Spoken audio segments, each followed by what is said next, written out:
looks like this. McGwire with 60, one away from Maris, 20 games left. Sosa at 58 with 19 left to play. Hello, everyone. I'm John Miller along with Joe Morgan, and we are excited, aren't we? Yes, we are. Oh, man. We are thrilled to be here today as Mark McGwire is just one away from equaling Maris. Maris's family is here. And, Joe... We got a couple of guys here who come from disparate backgrounds. Sosa, who never played baseball till he was 14, he was too busy to support his family. He was young. Kid, Mark McGwire, the son of a dentist from Southern California. They traveled different roads to get here for sure, but now they seem like the closest of friends, and they'll be forever linked as they make their historic charge. Well, I think they've really grown together in the last couple of weeks, John. For a couple of weeks there, it seemed like Mark McGwire was not enjoying it. People were calling him surly. They say he really wasn't being cooperative. And he went to play the Cubs, and he saw Sammy Sosa smiling every day and having a good time. And since that time, I believe that Mark McGwire has started to enjoy this chase. When I talked to him the last couple of days, I mean, he's just really smiling, and he says, I'm looking forward to it. So I think it's been great for both of them to have each other. They have different challenges today, that's for sure. Darren Oliver, a young left-hander, will be facing Sosa for the Cardinals, and Mike Morgan, veteran right-hander, will be going against McGwire for the Cubs. And that's exactly right, John. You have the experience of Mike Morgan going against McGwire against the stuff of Darren Oliver. Darren Oliver has great stuff, good fastball, good curveball. He will come after and challenge Sosa a lot of times. I think what you'll see from Mike Morgan, he will try to feature the high fastballs. And McGwire, get him to chase sliders away and splitters. So I think it's going to be a great matchup, the crafty veteran and the young kid. Mike Morgan began his big league career as an 18-year-old with Oakland. He's standing by with our Dave Campbell. John, thanks, Mike. A veteran pitcher, but still a lot of pressure today, the home run chase. But your team is very much in a race also.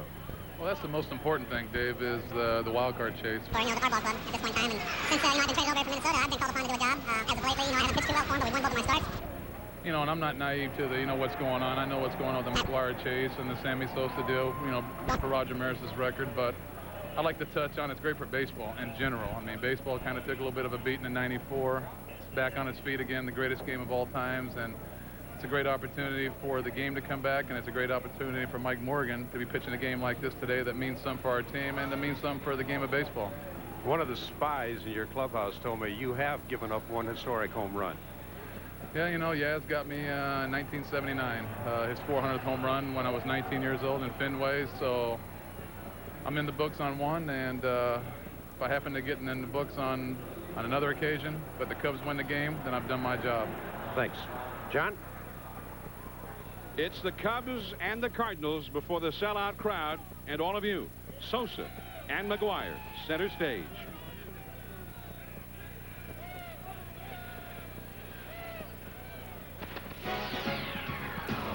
I want him to break the record. I think if he breaks the record, going to satisfy a lot of people. I don't know how the media would take that, to tell you the truth. Two guys breaking the record in 1 year, and it can't happen.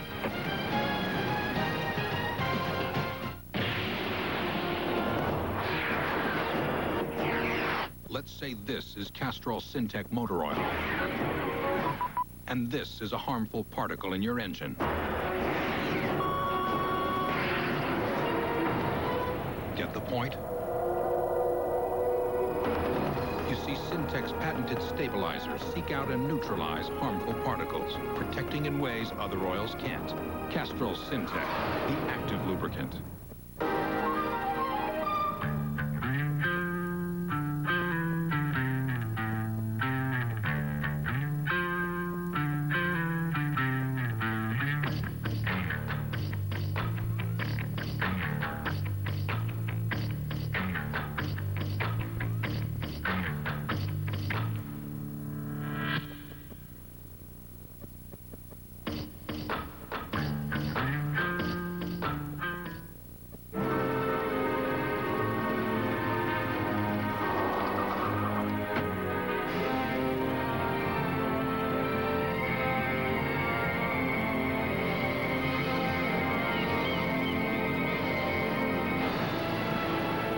Blast, 6 feet of choice meats, real dairy cheese, freshly baked bread, enough to satisfy up to 40 people, or just one.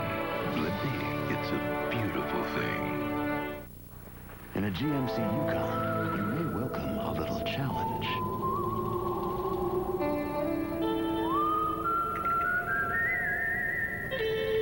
A little mountain climbing. With horsepower that leads its class, Yukon dominates the road. Even towing feels like child's play. Yukon puts you comfortably in command.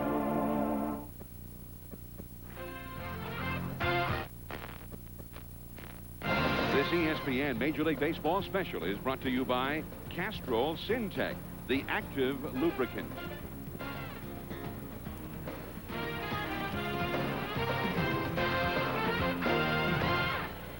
That's the scene high above Busch Stadium in St. Louis. Our ESPN Labor Day special. And it truly is an interesting atmosphere out here. There's the Mac Attack group who come every day with their placards. And, of course, many of these people sitting in the outfield seats are hopeful that if McGwire hits number 61 today, they'll be the one to catch it. The 20-year-old fellow who caught number 60 here on Saturday all he wanted was to take batting practice and to meet Big Mac in person. And they took care of that right away. He took his BP yesterday. And then he was out front today like everybody else, trying to find a ticket, trying to find a way to get in. Mark McGwire. And it truly was almost like a metamorphosis took place from one day to the next once he hit his 50th home run. He kept saying all through these many months. I mean, he's been asked about this since before the season ever started, which he thought was ludicrous. And he kept telling people over and over, even after he got off to a fast start in the regular season, that it was ludicrous. But he said, once I get to 50 before September, if that happens, then ask me about it. Well, he seems to have loosened up, and he seems to be enjoying it now, which I think it makes it even that much more fun. McGwire and the Cardinals take the field.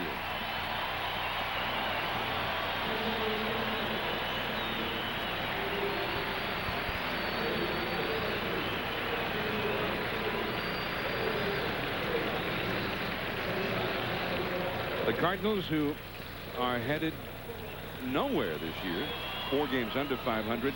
So McGwire and his chase of Maris has become the season, really, for the Cardinals. Here's the AMC Sierra Cubs batting order.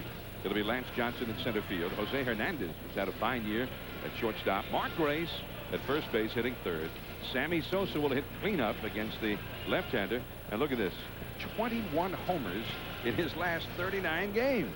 Glenn Allen Hill in left field. Gary Gaetti, the former Cardinal, at third base. Mickey Morandini is at second base. Scott Service is the catcher, hitting 8th. And Mike Morgan, the veteran right-hander, is on the mound, just recently acquired from the Minnesota Twins. And on the mound, the former Texas Rangers left-hander Darren Oliver, acquired in the Todd Stottlemyre-Royce Clayton trade from Texas. And that's his overall record for both Texas and St. Louis. Well, he throws the ball well. He has a good fastball, a lot of potential. He's a young guy that they think if he ever just gets command of his control and, you know, be able to stand out there and throw breaking balls in certain situations, he will be a great pitcher. But he has good stuff, fastball, curveball. He throws a changeup. But in most cases, you're going to see him challenge Sosa, hopefully for his sake, not down the middle, but he'll be trying to challenge him with the fastball. And let's take a look at the defense. You know, this is pretty good fast outfield. Mark McGwire at first base, of course. He's got 10 errors so far this season, which is not his norm. He won a Gold Glove a few years ago. People only think of him as just a power hitter, but he's a pretty good defensive first baseman as well. Mark McGwire, who, of course, was a pitcher.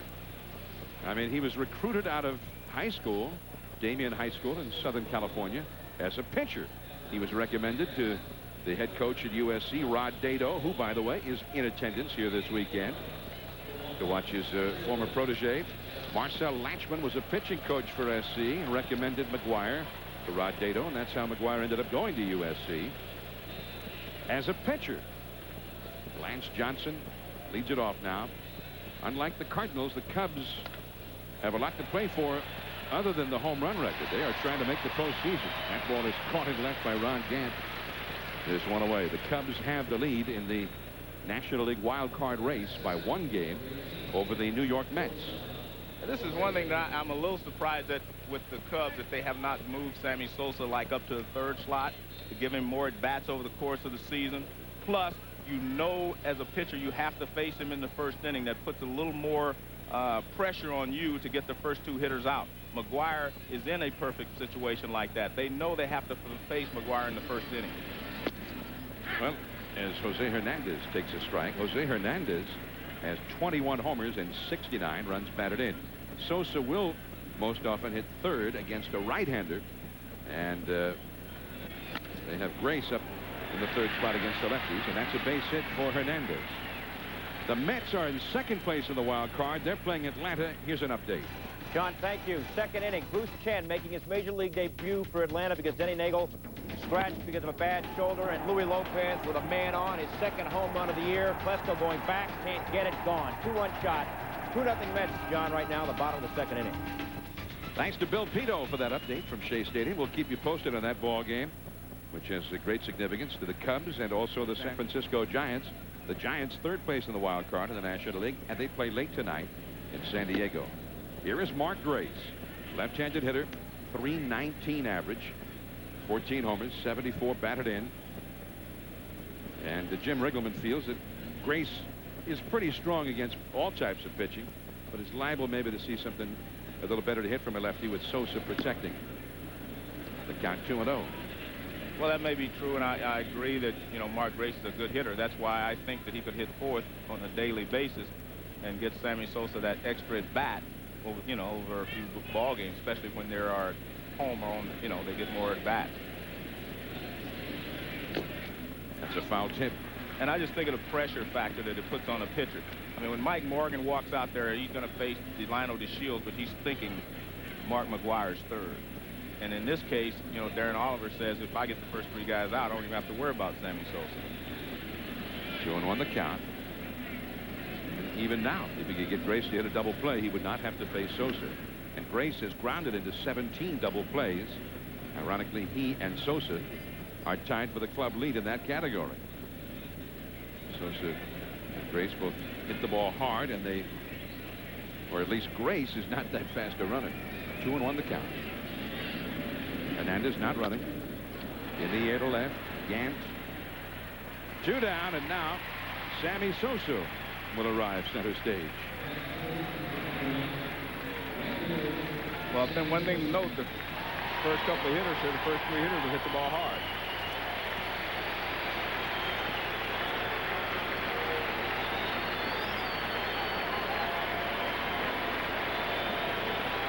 Great ovation for Sosa from the Cardinal fans.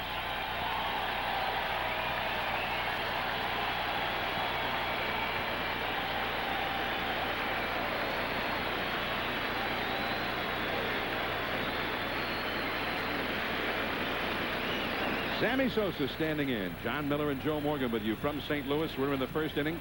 Welcome to those of you who've been watching the Mets and Braves game. And Sosa takes a called strike from Darren Oliver, the young left-hander pitching for the Cardinals. 2 men out, and Jose Hernandez, the runner at first. Sosa with 58 home runs, 140 runs batted in.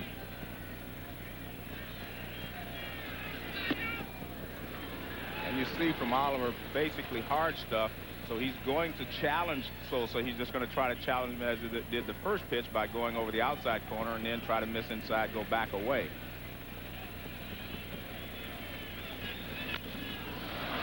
Popped up to who else? Mark McGwire.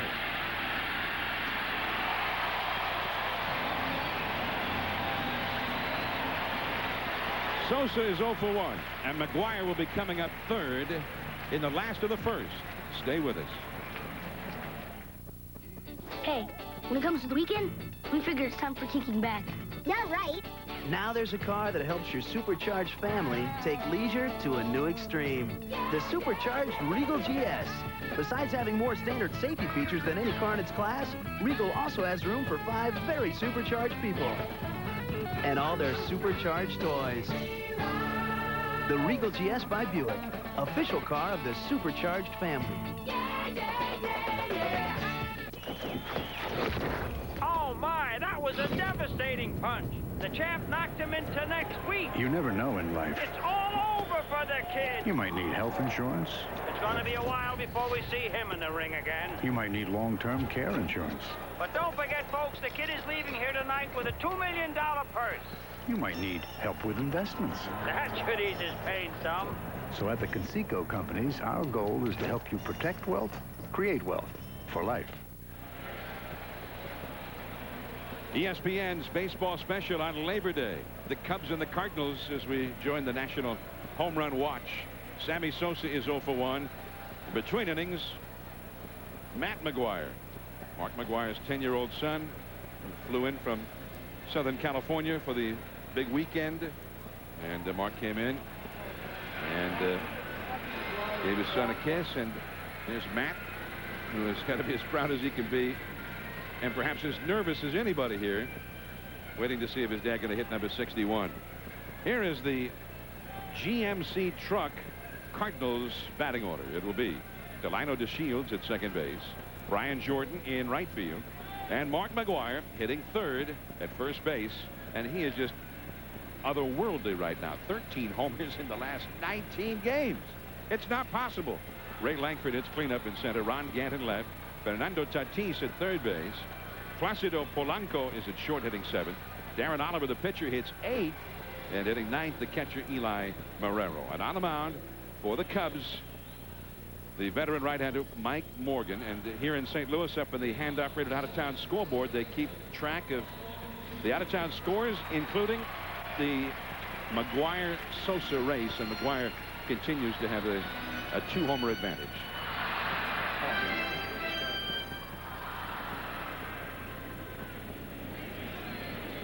Delino DeShields leads it off, hitting .298. Bluffs the bunt, takes a called strike. Morgan started the year with the Minnesota Twins, went on the disabled list, and when he was acquired by the Cubs, he just had come off the disabled list and has not yet pitched real well for Chicago. 1 ball, 1 strike. Morgan is 38 years of age. He, like McGwire, began his career with the Oakland Athletics, although several years before McGwire. He made his first major league start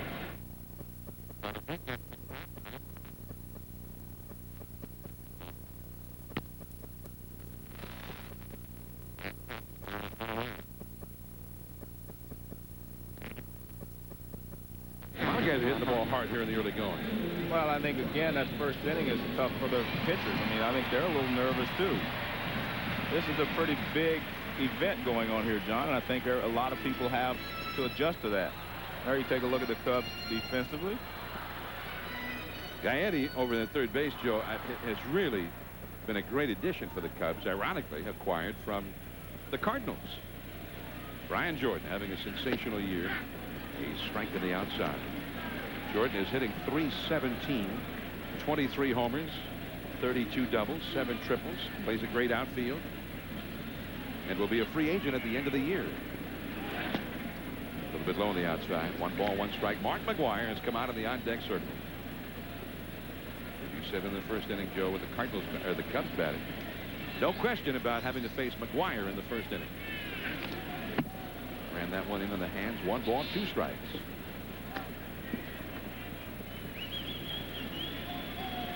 And he's here to watch Dad, but he's also here to work. Matt McGwire's got some work to do as the bat boy for the game. Hot, humid, hazy day in St. Louis. Pulled it outside. 2 balls, 2 strikes. 93 degrees, the game time temperature here on the shores of the Mississippi. The wind is blowing out toward left field. Run out of the hill, and that's at number 2, and now McGwire.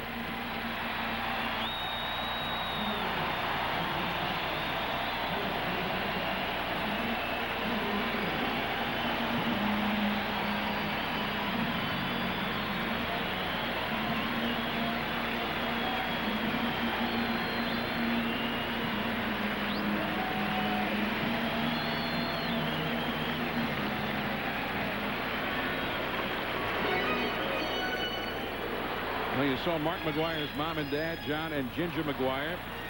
Mark McGwire's son. They're all here now with everyone else as Mark McGwire Comes to the plate and a tough slider. Nice pitch. 0-1. Well, the one thing they did, you may not have noticed, the umpire had to change balls. They get a new batch of balls when McGwire comes up, so they will be able to identify the record home run ball, or the tying and the breaking of the record ball. The family of Roger Maris also came to town. 4 children. Pat Maris, the widow of Roger Maris, had to be hospitalized upon arrival. That ball is gone if it's fair. It is a home run. Number 61. He has tied Maris.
Ray Langford is the hitter, although I don't know that many notice. Everybody is still standing and applauding Mark McGwire, who has just hit a streak of lightning off the facing of the mezzanine level in left field. That took about 2 seconds to get there, if that. His son Matt was the first to greet him.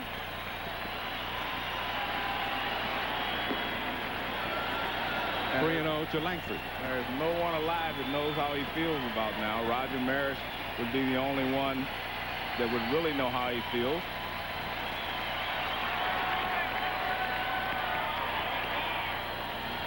They just can't stop cheering. A strike. 3-1 now. Home run number 61 on Labor Day 1998 in the 143rd game. Maris hit number 61 in the final game of the year, October the 1st, 1961, against Tracy Stallard of the Boston Red Sox in the 4th inning with nobody on at Yankee Stadium. And McGwire, you can see there, it looked like he's shaking. Well, he'd have to be. Only a professional athlete, to be honest with you, can have that feeling that he has now, personal accomplishment and setting out to do something and accomplishing it, something that started when he was about 5 years old.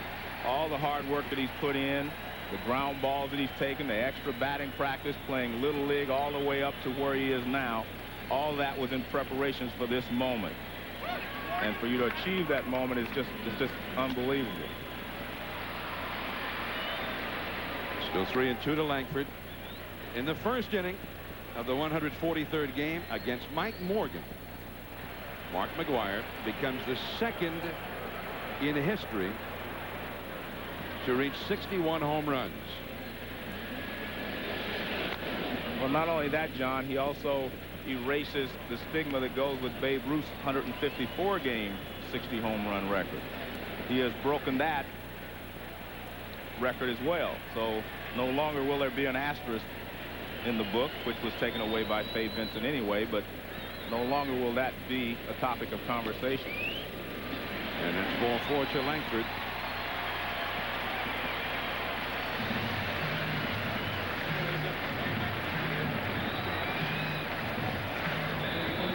Two down, runner at first, and Ron Gandy. And Roger has company now at 61. Again, this we had started to mention Roger Maris's widow, Mrs. Pat Maris, when she arrived here in town, actually started feeling ill on the flight to St. Louis, as we understand it, and had to be hospitalized, although they say she's doing fine now.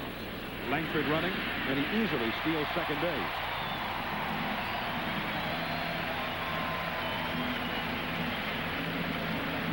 His 20th steal of the year.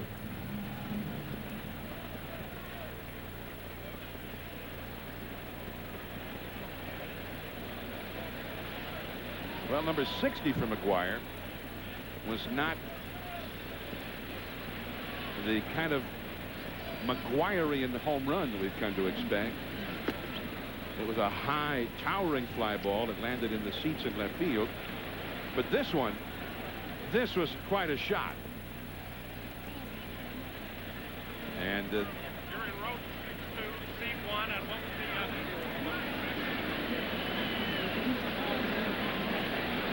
that ball hit off the windows of the restaurant out there in left field, just below the upper deck, and then ricocheted down. And you just saw the point in the, I guess, the first or second row right down there in the lower level where it landed. So somebody down there was able to retrieve the carom. And Ron Gant has a walk.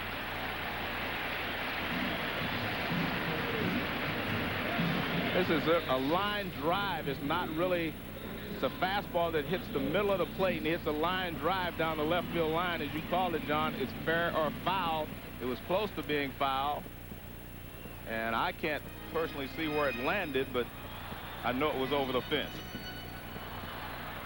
They measured it, or they estimated the measurement at 430 feet. There you see it hit the window and ricochet down below.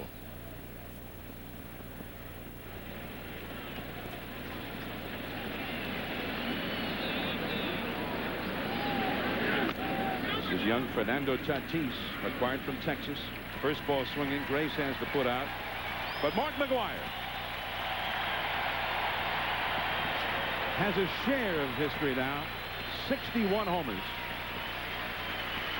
It is now Maris and McGwire. Not quite 37 years from the date of Maris is hitting number 61. And another ovation for McGwire.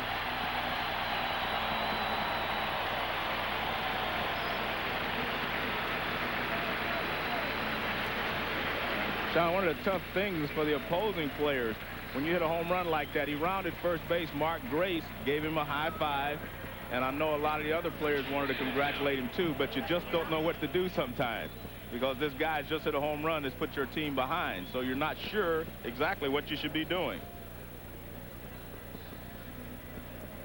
Well, there's the swing, and he knows it's a home run if it stays fair, and he knows he hit it so hard he couldn't hook. And there's the Maris family behind him. Stan Musial down there. There's the Maris family.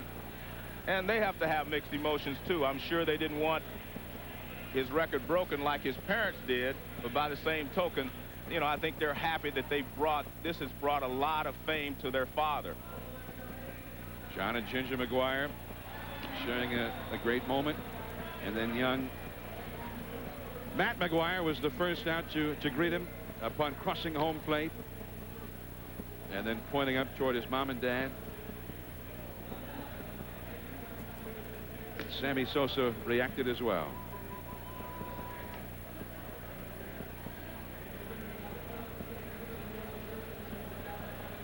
And then the fans just would not stop cheering. McGwire came out and took one bow, but the cheering continued long after that. And John, you could see, I mean, even Sammy Sosa, I mean, he's out there clapping, but he doesn't do it with a lot of emotion because, I mean, you don't want your starting pitcher to see you out there clapping because you just gave up a home run to the opposition.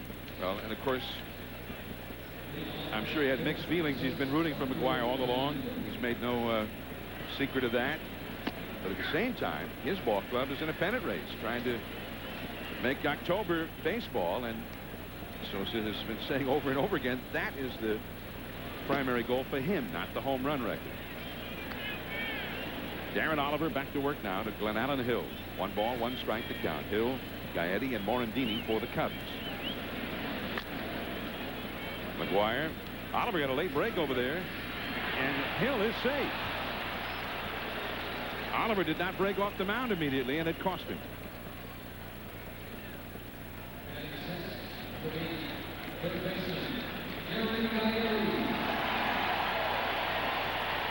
And a very warm welcome. In fact, welcome back to Gary Gaetti. He helped the Cardinals win a division title 2 years ago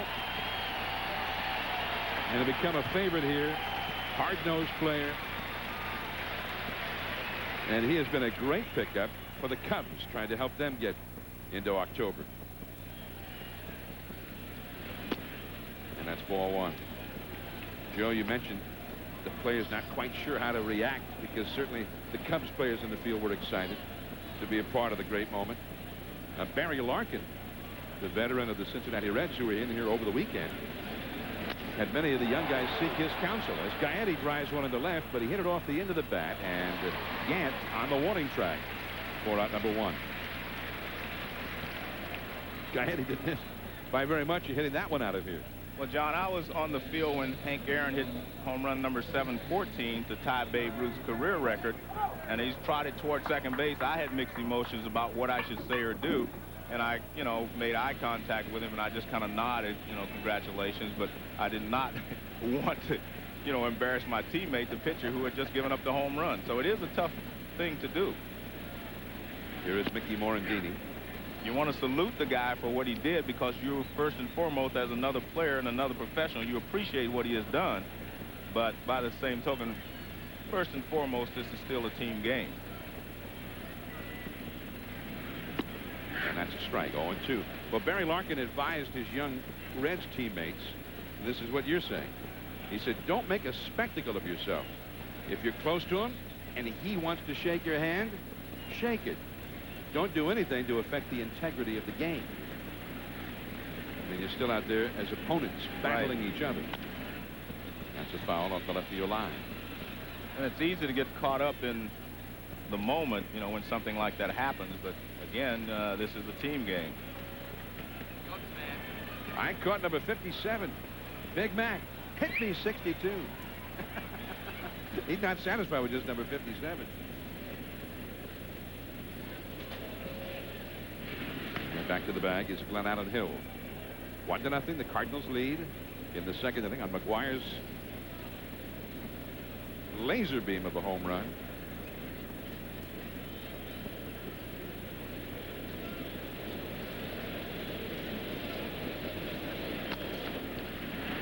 Delano DeShields will go to first. Out number 2. Well, that home run landed in the stands in left field. Let's find out who's got it. Here's Dave Campbell. Thanks, John. Mike Davidson is the young man's name. You want to show us the ball? What's it got? A special number? Must be infrared.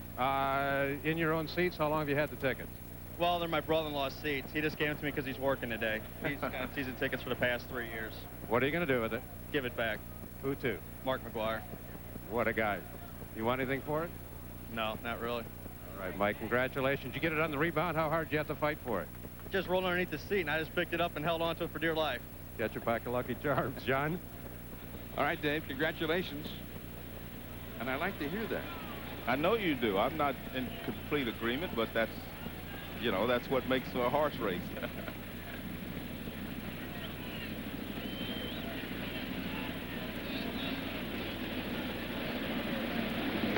Well, he may have some friends and neighbors and even family who say, you schmuck, you could have sold that for a fortune.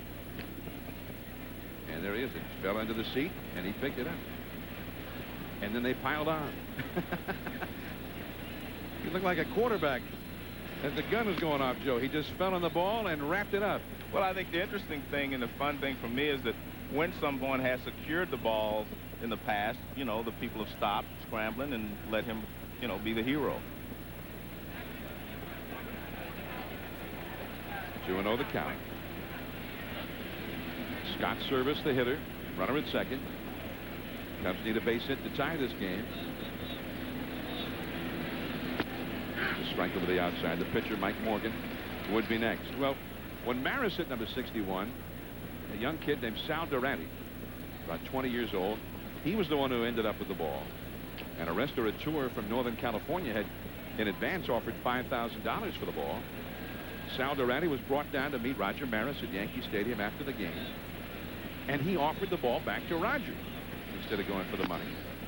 But Maris handed the ball back to him and said, "You keep it. Maybe you can make some money with it." And that's exactly what Sammy Sosa did. You know, guy brought the ball to him. Sammy signed it and gave it back to him. Yeah. Actually, a woman in Chicago. Yeah, and I think that's great. I mean, I see that's the way I look at it. I mean, I think that, as Sammy said, the ball means more to you than it would to me. You know, but that wasn't number 61 or 2. That was. Well, it was the all-time.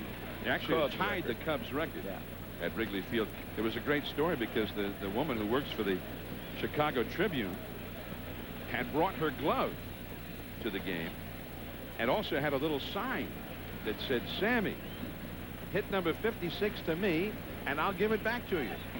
And a few moments later, he hit it to her. She caught it. Service down the left field line. Gant on the move. He's got it. 1 man left.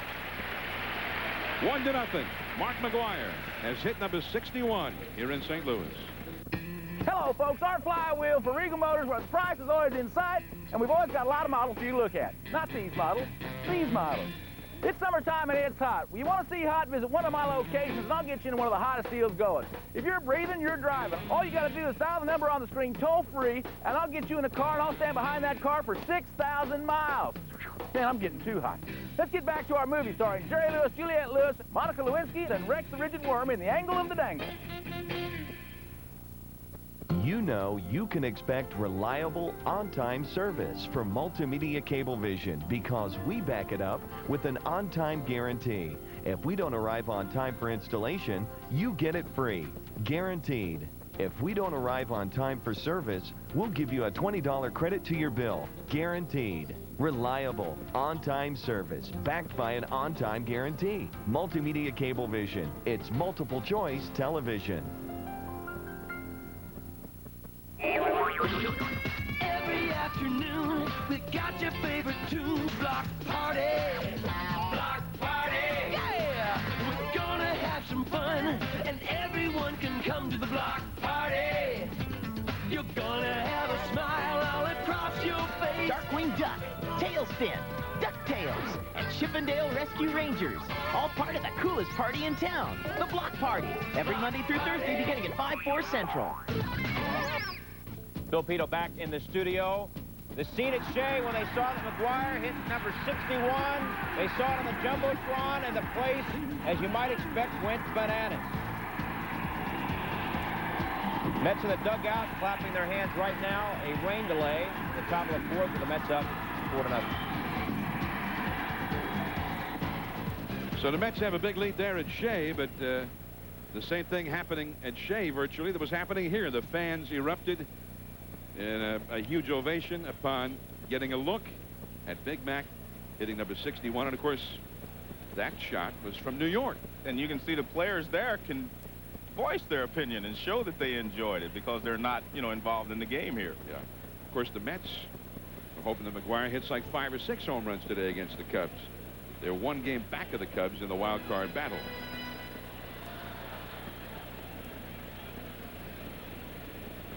Here is Placido Polanco, the rookie shortstop for the Cardinals to bat against Mike Morgan. 1-0. The Cardinals lead a McGwire's home run. I was in Los Angeles over the weekend, and on Saturday, at least 3 hours after McGwire had hit number 60 here, between innings at Dodger Stadium, they ran a videotape on the big board in left field of McGwire hitting the home run. And Polanco is thrown out by Hernandez. There is 1 away. Immediately when McGwire appeared on the screen Dodger Stadium erupted in an ovation. And then when he hit the home run, 3 hours later, I mean, the videotape of him hitting the home run, Dodger Stadium erupted just as if it had happened there. So that's a place where they don't love the Cardinals. They don't love the opposition. Shea Stadium, a hostile enemy place if you're the opposition. But the country and beyond the country, captivated by McGwire and Sosa. Darren Oliver, the pitcher. Hard to Grace, but a nice pickup. He made it look easier than it was, I think. 2 down. John, I want to read your statement. You talk about class, and I agree with you. That young fella out there in left field has class. I want to read something that Philippe Lou said, and I've always known that Philippe Lou had a lot of class. He says, the game of baseball is more important than keeping any one player from a record. He says you should never interfere with the integrity of the game. It's sacred, and it's up to all of us who put on a major league uniform to make sure the game stays above all else. And I guess the point there is that, you know, you have to go ahead and play the game the way it's supposed to be played. And I like that. And I think that's kind of tells you a lot about Philippe Lou, you know, just the way that he thinks as a manager. His job is to still keep the integrity of the game at the forefront. Not just go out there and walk McGwire and don't pitch to him and, you know, make a farce of the game. Eli Marrero, the hitter. 2 down, nobody on. Mike Morgan delivers, and Marrero goes deep into left field, and that one is gone.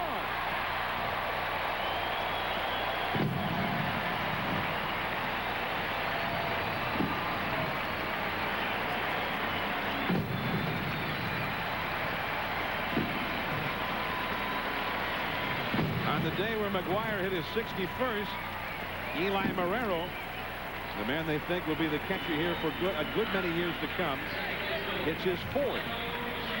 Yeah, but the great thing, John, is the box score will be there. This box score is going to go up to Cooperstown, and, you know, it's going to be around for a long time. The box score from this game will have Marrero hitting a home run. So you still want to perform on this day. Just because Mark McGwire is going to overshadow you doesn't really take away from your performance. Delano DeShields grounds out. So to be in the lineup with him, an honor. But to be right next to him in the home run column in that box score, that's special. Falling in love again, never wanted to. What am I to do? I can't help it. Love's always been my game. Play it how I may. I was made that way. I can't help it. Ma'am, you ordered a pizza? Yes, I did. Let's go, boys. Everybody in the pizza business is looking for a way to deliver oven-fresh pizza.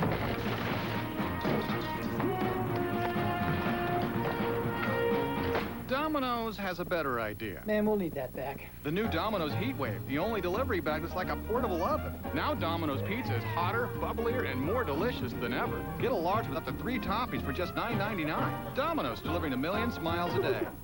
He was an ace player who gave up cards to go to law school. But just when his life was coming together... I gotta go. Come on, I'll be really quick. You won't feel a thing. His best friend got in trouble with the mob. 25 grand or I start breaking things. You're fixing to go down hard. Now, he's got to play the game of his life to save him. I can't stay for this. He's like my brother. Deal. Matt Damon, Edward Norton, and introducing Gretchen Mol. Rounders, rated R. Starts Friday in theaters everywhere. Unleash the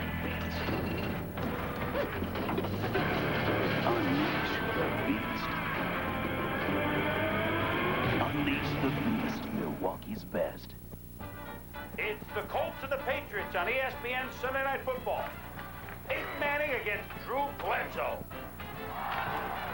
ESPN Sunday Night Football. Coverage begins at 8:15. Now that sounds like a great game. I don't want to miss it. Cardinals 2, Cubs nothing. McGwire 61, Sosa 58. Sammy Sosa would be due up 5th here in the 3rd inning. And there it's posted on the hand-operated scoreboard, which also features the out-of-town scores in baseball here at Busch Stadium. And you see the Mets leading Atlanta 4-0. That game is in a rain delay now. Mike Morgan hits one deep into center. Langford way back there. It's over his head and up into the Botanical Garden. An automatic double from Mike Morgan. And that one stunned Ray Lankford, who was playing real shallow out there. Well, everybody's got power on their mind today. Mike Morgan now is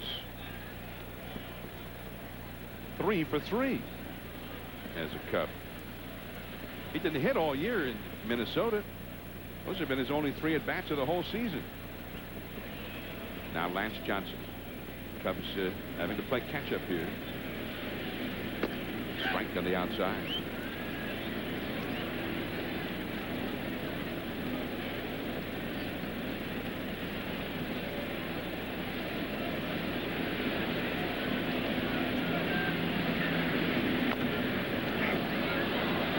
Shallow center. Delano DeShields will let Langford take it. One gone. And now Jose Hernandez will come up. Sammy Sosa from the small town of San Pedro de Macorís in the Dominican Republic. When he was 7 years of age, his father died. And Sammy was the 5th of 11 children. He has 8 brothers and 2 sisters. So when he was 7 years old, the family, the mother and all of those children, left to fend for themselves, and everybody worked, including Sammy, who became a shoe shine boy, got 20 cents per shoe shine. And one of his older brothers encouraged him when he was about 14 to play baseball. Sammy didn't like baseball that much. He was too busy working anyway. But they were playing in a back lot one day, and his brother saw something in his swing. And he said, hey, I think he's got something. That is booted by Polanco. And Hernandez is saved on the error. So his brother said, come on, I'm going to put you in this league because you're the one of us who has a chance to make it.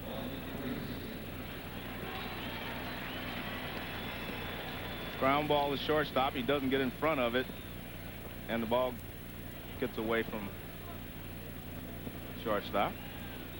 So 2 men on, and now Mark Grace is up, and unless Grace hits a double play, Sosa would follow him.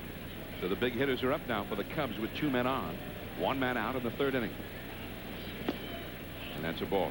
So Sosa, inspired by the idea that maybe he could make it and bring some serious money into the family, then at the urging of his brother, pursued baseball. He had no money for a glove or for shoes. He used a stick for a bat and a halved milk carton for a glove. He'd just use it until it would fall apart, and then get another milk carton. He says he was a young guy, had not played much ball, and the way Sammy puts it, he says, I got everything from God. I started playing well, and 2 years later he was signed by the Texas Rangers at age 16.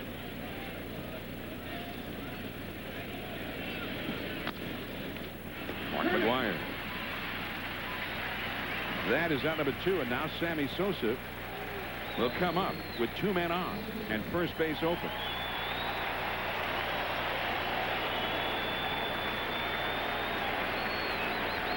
And the Cardinals fans really have showed a lot of class here, you know, by the reception they're giving Sammy Sosa. I mean, it's just amazing. But I think the Cardinal fans have always been big baseball fans first. And this is, for all these many years, been one of the great rivalries, not just in baseball, but in all of sports. 2 great franchises dating back into the 19th century. 2 natural rivals for more than 100 years. And there's ball 1 to Sammy Sosa. He fouled out to McGwire his first time. And they're booing on a ball to Sammy Sosa like they boo if you throw a ball to Mark McGwire. But you mentioned there are probably a lot of Cubs fans here. Beautiful pitch by Oliver over the outside. A base hit to the outfield could tie the game.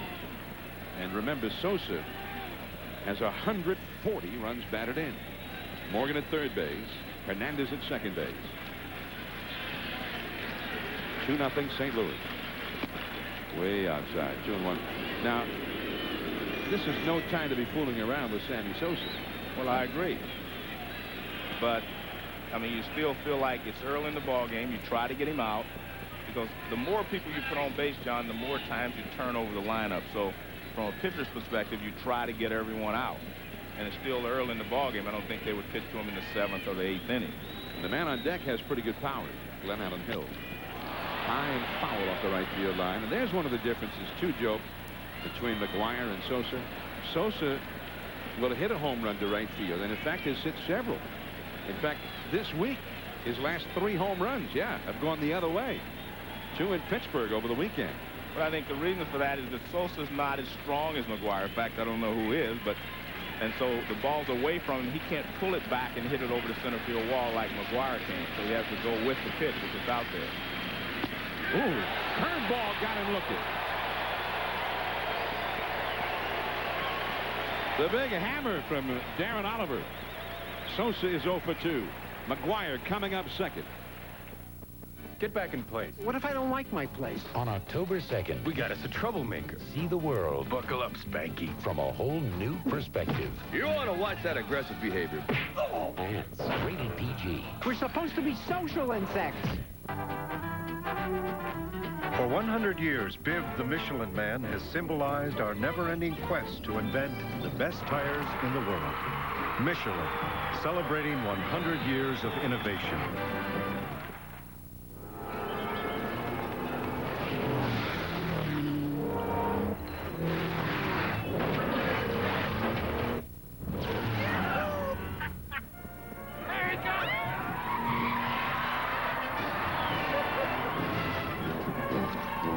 Let's go up that curvy road next. Anything you say, sir. Man, it was so much easier when he rode in the limo. New Infiniti Q45. Own one, and you'll understand. Who's gonna break Maris's mark and hit 62 out of the park? The race is on. Keep your eyes on the ball. McGwire. Sosa. Griffey. They've got their eyes on the ball. Baseball history is in the making. Who's gonna crush 62 before the season is through? It could happen at a ballpark near you. Don't miss a home run. Don't miss a minute. Keep pace with the race. Log on to MajorLeagueBaseball.com. Sammy Sosa is 0 for 2, a foul out, and he was called out on strikes, and a big sweeping curveball from Darren Oliver here in the 3rd inning. Well, John, I said this about 3 weeks ago on the air that neither McGwire, Sosa, or Griffey get any special treatment, you know, from the umpires. And in fact, McGwire was kicked out of a ball game because he argued over a pitch. McGwire due up second here in the last of the 3rd inning. Brian Jordan, Mark McGwire, Ray Langford, the 3 big sluggers for the Cardinals. Matt McGwire, who was the first to meet Dad when he crossed the plate with number 61. Take a look at this pitch, and we'll see if, like you said, John, it's a pretty good pitch. Looks like a good pitch to me. Big sweeping breaking ball, as you said. We're looking at a little angle there in the outfield, but it looked like a pretty good pitch. It was high enough. There's ball 1 to Jordan. I said he had not seen one of those yet from Oliver. Yeah. Oliver's got a pretty good arm. Listen, he's matching his stuff against Sosa's strength. Good fastball, good breaking ball. But all of it is hard. Most of his pitches are going to be hard.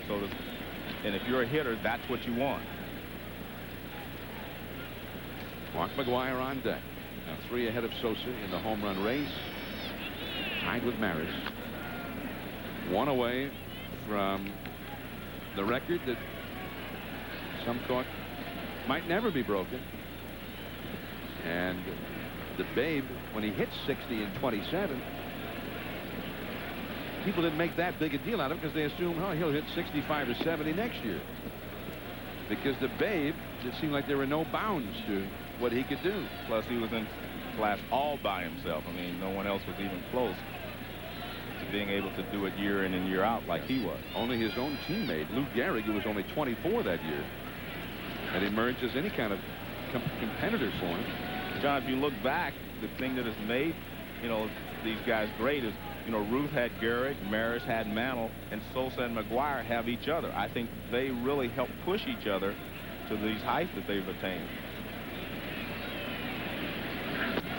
3-2. McGwire on deck. Babe Ruth started his major league career as a pitcher, and he was one of the best pitchers in the American League as the Boston Red Sox.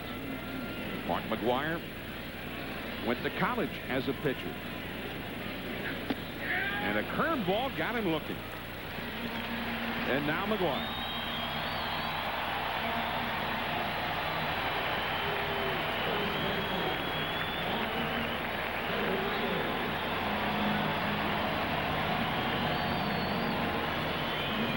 The new ball put in play with the special marking on it. So now he has equaled Maris. The next one, and the record belongs to McGwire, at least for now.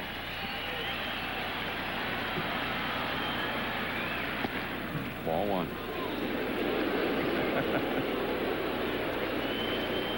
The fans definitely do not want him to take a walk.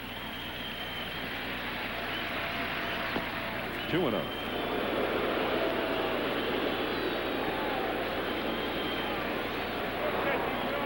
And everybody in the Cubs dugout right there at the railing to get a good post view.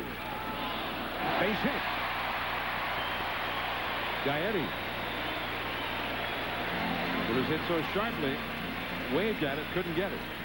Well, he kind of stumbled over that way a little bit, and then the hop was such an in-between hop, he didn't really have a chance.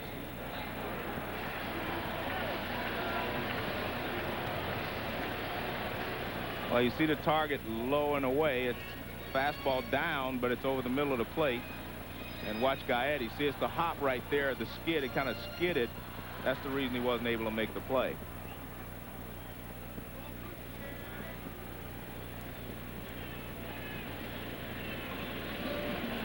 Ray Langford.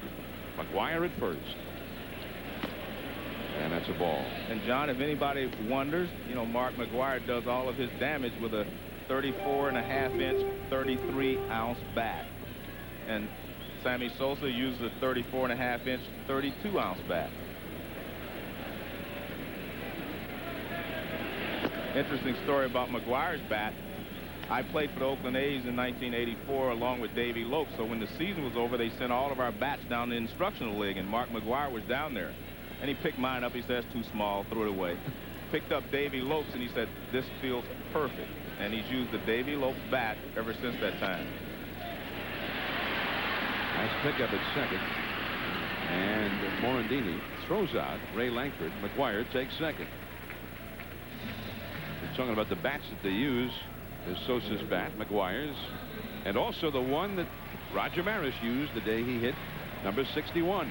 Well, the interesting thing is that they're all relatively thin handle bats with a medium barrel. They're all pretty similar. Sammy Sosa often uses, you know, a black bat, but they're all very similar.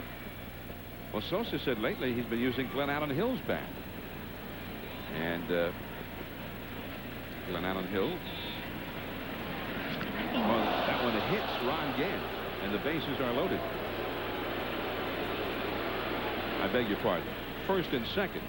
That was the coach over there at first base, not a base runner. Dave McKay, the coach over there. So, although he was standing in the bag, he was not actually a runner. Well, Ron Gant really doesn't have any place to go here. Gets him right in the middle of the back. He just kind of turns away. Pitch way off the plate inside. Glenn Allen Hill says, hey, he's using my bat, but I'm not going to take any credit for anything that he's doing. He says, although I would like to see my bat end up in Cooperstown. Well, Davey Lopes told McGwire, he says, it didn't work that well for me anyway. I'm glad you can use it. Davey Lopes once hit 27 or 28 home runs in a season. Got 28, I believe, in 1979. Coaching with the San Diego Padres. 2 on, 2 out. The Cardinals already leading 2-0. And a guy that I think should be a manager.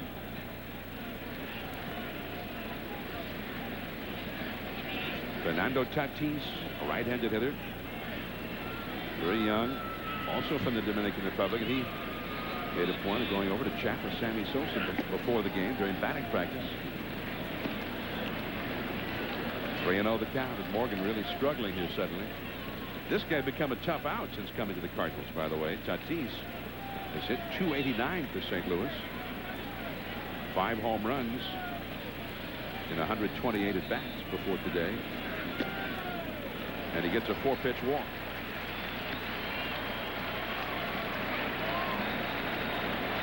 The bases are loaded for Placido Polanco. Bill Regan, the pitching coach, is heading out to the mound. McGwire at third, Gant at second. Tatis goes over to first.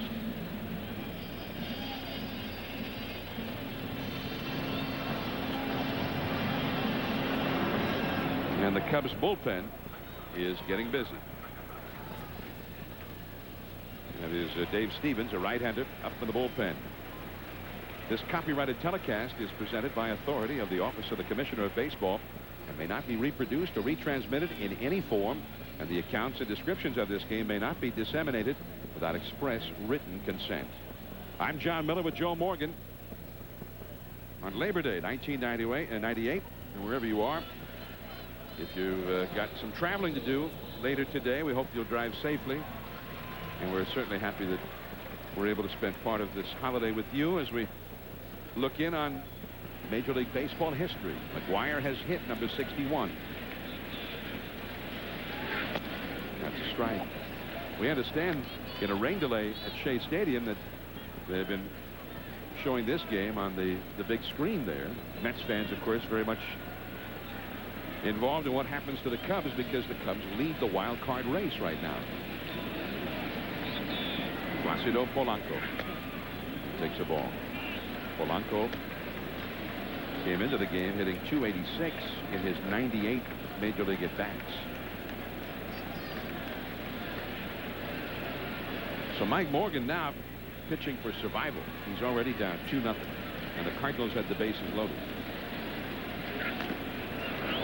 So the slider, 1 ball, 2 strikes. Well, there you can see why a lot of people think that Tatis is going to be, Polanco's going to be a good player because he has a very quick bat, goes to the ball pretty well, and they figure he's going to really improve as he gets some experience here in the major leagues. Although a lot of the rumors around here have the Cardinals pursuing Barry Larkin when the season is over. Ball 2. They tried to get him during this season, and Walt Jocketty, the GM for the Cardinals, said that he and the Reds GM Jim Bowden just could not get together on an equitable trade, or at least one that Jocketty could live with. That is just foul. Almost a base hit with a couple of runs scoring, but just barely foul. Mike Winters, the third base umpire, making the call.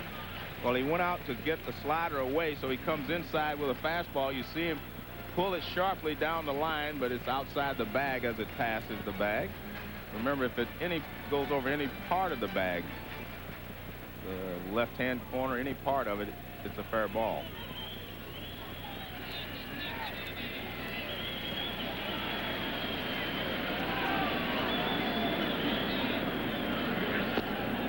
And it goes to 3-2.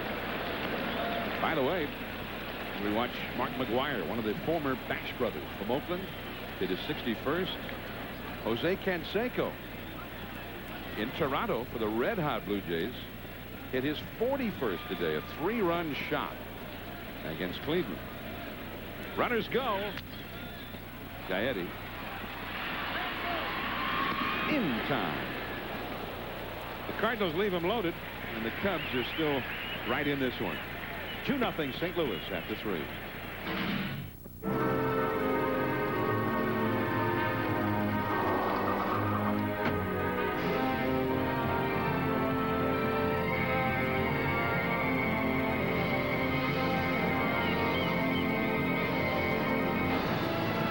The Blimpie Blast.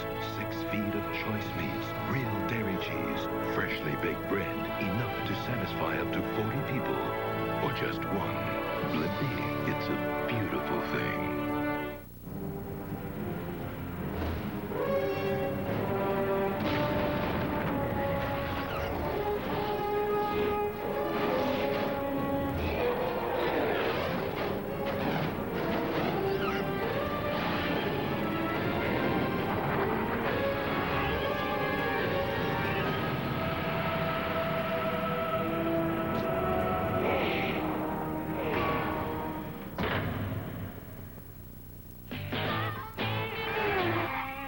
That's me, Bill.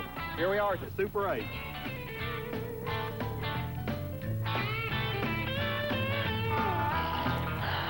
For reservations, call 1-800-800-8000. It starts here. It starts here. It also starts here and here. And it all starts right here at Walmart, home of the EverStart battery. All the cold cranking power your truck, car, boat, or more will ever need. Power you can count on when you need it most. And since it's at Walmart, you can also count on a good price. EverStart. The name says it all.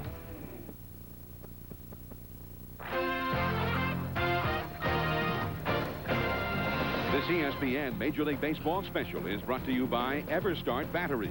All the cold cranking power your truck, car, boat, or mower will ever need. Available at Walmart. On a hot, humid day in St. Louis, Mark McGwire has equaled Roger Maris with 61 homers. Dave Campbell is with the Maris family. Thank you. I'm talking to Kevin, third oldest son, and Kev, I saw McGwire when he was coming into the dugout. He pointed right at his family. Yeah, it looked like he to us, and that's the way it looked to us. You know, Dad, and you know, he thanked us really. And we apologize for some technical problems with that microphone as Glenn Allen Hill stands in. We get the problems figured out. Perhaps we'll go back for a visit with Kevin Maris. And that was interesting, Joe. He said it was obvious to them that he was acknowledging them. Well, and toward them. I think he has a great appreciation for the accomplishments that Roger Maris attained. I mean, I think he realizes how difficult it was for Roger Maris, far more difficult than it was for him and Sammy Sosa to chase Maris's records. You know, when you're Roger Maris, you're chasing Babe Ruth, who is a Yankee, and your closest pursuer is Mickey Mantle, who is maybe one of the greatest Yankees of all time. You know, people really are not pulling for you. Polanco and Hill is out number 1. And, I mean, there was a lot of pressure on Maris. I mean, you know, I'm told that the Yankees really didn't do a lot to help him in those years, that, you know, newspaper people had access to his locker. They could just come in at any time and see him. And there was just a lot of pressure on the guy and a lot of stress. And, you know, the thing about McGwire and Sosa and Griffin, anyone that's chasing the record now, everyone is pulling for them. And that makes a big difference. Gary Gaetti, the hitter. It was a great interview that they did a story about Julie Isaacson, Big Julie, who was a very close friend of Roger Maris and Mickey Mantle. And he drove Roger Maris to the ballpark the day that he hit number 61. That's a fair ball by Gaetti. Gant gives chase. Gaetti will easily make it into second with a double. But he hit number 61, and then they went out to dinner afterward. And while they were at dinner, a guy came right over to their table. It was Julie Isaacson and his wife, Roger Maris. And the guy said, "Roger, personally, I don't like you that much, but would you sign an autograph for my kid?" Well, I mean, that puts a guy in a tough position. Well, the way Big Julie told it in the USA Today, Roger just kept eating his steak, and Big Julie popped him right in the nose. So he did his best Sonny Liston. 1 ball and no strikes to Mickey Morandini. Then he went across the street after they had dinner. There was a Catholic church, and he wanted to go to the midnight mass. So they went over, went into the church. The priest who was conducting the mass found out Maris was there and announced it to everybody in the church that Maris was there. At which point, Maris, unable to even be alone with his prayers for a moment, got up and left. Well, I think the Maris family is hoping that all the attention that, you know, being brought to their father and showing how nice a person he really was and the character that he had will help, you know, maybe hopefully get him maybe into the Hall of Fame. That's out number 2. Morandini is gone. Well, we talked about Maris and the obstacles and the pressures that he felt before he died. Here's what he said.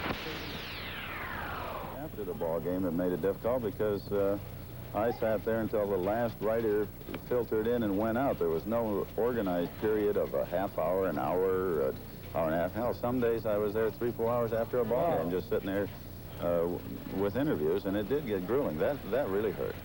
That's the point I'm talking about. The Yankees didn't help him by structuring as the Cardinals have done. You know, Mark McGwire has a time for his press conference. It lasts a certain length of time, then he leaves. But I'm told that, as Roger just said, that he sat in the clubhouse for 2 and 3 hours after the game and answered every question until it was over. And the Maris family is saying, look, they just wish their dad could have had the same kind of... That's a nice catch by Brian Jordan, who's got great speed and great range out there. Service robbed of a hit. The Cubs robbed of a run. 2-0, St. Louis. Hey, truck buyers, how are you this Labor Day? Tom Park here at Lynn Hickey Dodge. Yes, we are open, and you've always known us for the best selection, but nothing like you're going to find today, Labor Day. Over 300 brand new Dodge trucks in stock, ready for immediate delivery. The 99s are here, like the 99 Durango, priced to move out. How about $17,999 for a brand new quad cab? Folks, we have over 90 quad cabs available this Labor Day. Over 60 Oklahoma, Texas package with air and cassette. You can buy one for $197 a month. Right now this Labor Day, just give us a call or come see us at Lynn Hickey Dodge.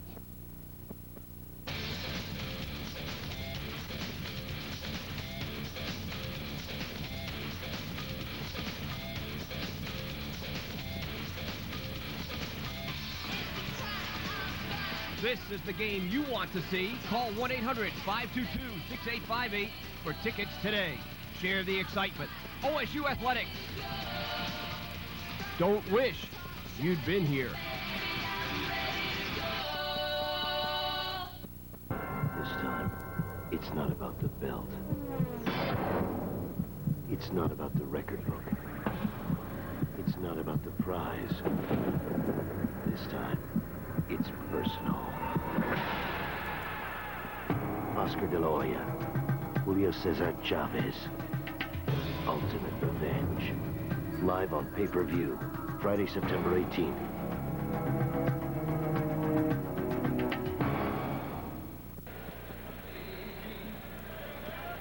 Cardinals 2, Cubs nothing. John Miller and Joe Morgan with you from St. Louis. Mark McGwire in the first inning wasted little time in getting a share of Major League history as he homered in his first at-bat before the huge crowd. I mean, just electrified the sellout crowd here. Today's Skyview coverage from the Bud 1 airship, brought to you by Brewery Fresh Budweiser, the official beer of Major League Baseball. We're glad to have them with us here near the shores of the great Mississippi. And the great McGwire has hit one today. Roger Maris, it was announced by then Commissioner Ford Frick, who was an old friend of the Babes, that if he did not hit 60 or 61 in 154 games, which was the length of the schedule in Ruth's day, he would not be considered to have a part of or have broken the Babes record. Since then, that so-called asterisk was removed from the official baseball record book by then Commissioner Fay Vincent, because after all, the record is most home runs in a season. As Darren Oliver is at bat, there's the current commissioner, Bud Selig, in attendance today, as well he should be, which conspicuously 24 years ago, then Commissioner Bowie Kuhn was not in attendance the day that Hank Aaron passed the Babes' all-time career home run record. And that always bothered Hank, too. 24 years later, it bothers me. Yeah, I agree with you. It bothered me at the time. It still does. And down on strikes is Darren Oliver. Because no matter what we ever say, whatever people think, the players are still the game. The players are the game, no one else. And I mean, you come to see the players. You saw the commissioner, Bud Selig, down there, and close by him in the commissioner's box, the legendary Stan Musial. There's Stan leaning around the railing, talking with Commissioner Selig.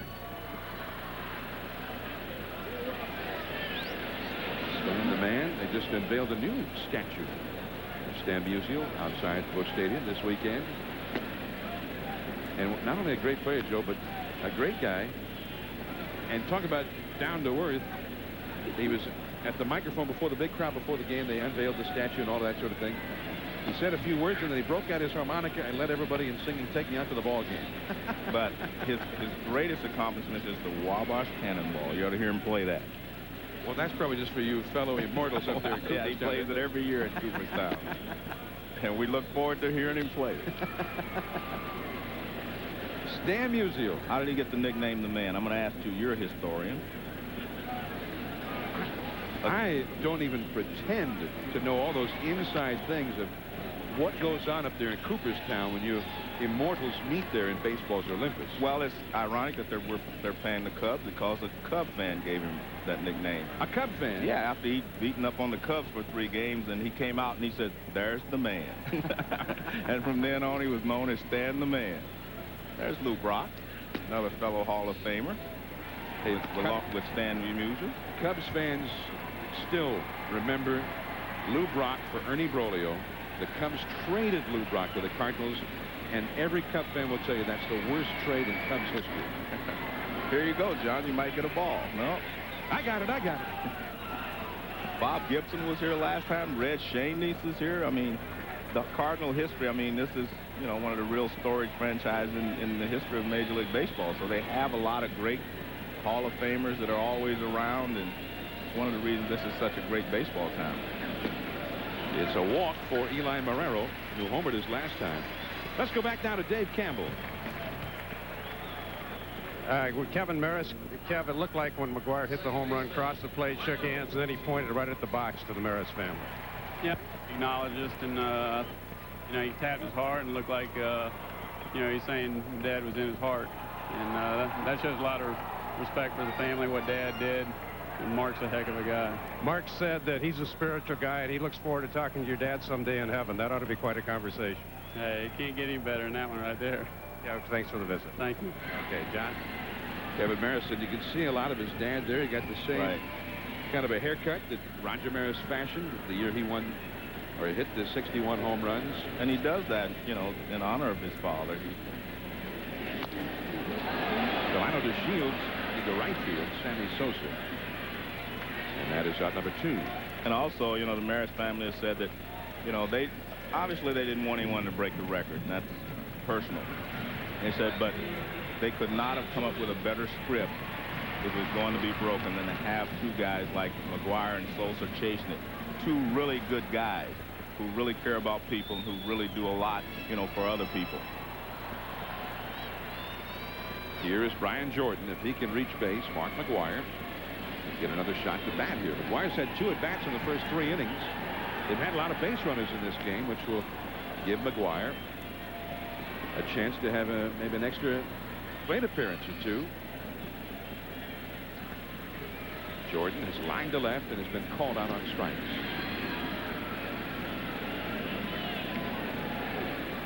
The Cubs bullpen is busy again. We're in the 4th inning. The Cardinals are leading 2-0.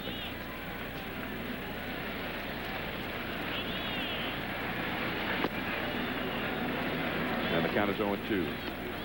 Rodney Myers, a right-hander, is up in the Cubs bullpen here in the 4th inning. 2 down, McGwire on deck.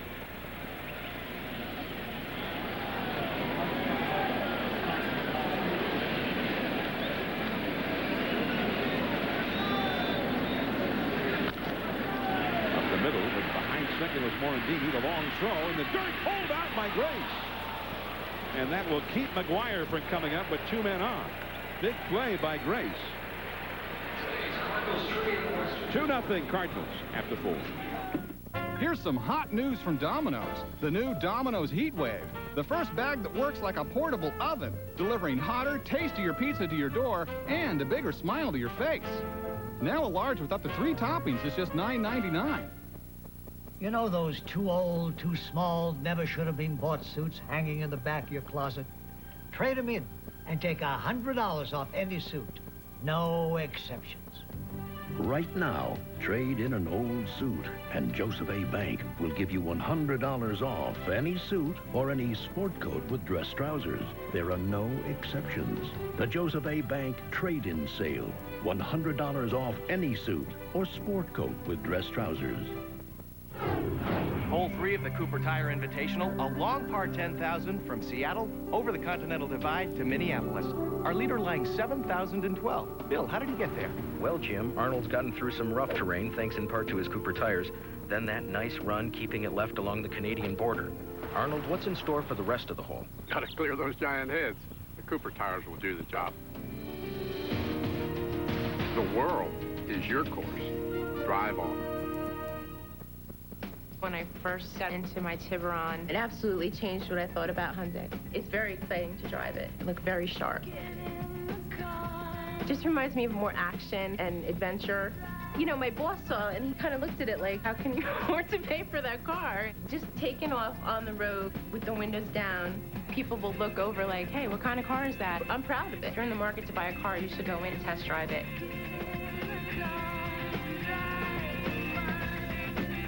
Bristol students are serious football fans, and they can get pretty upset when things don't go their way. There was no darker day in Bristol's history than when the Broncos changed their uniforms.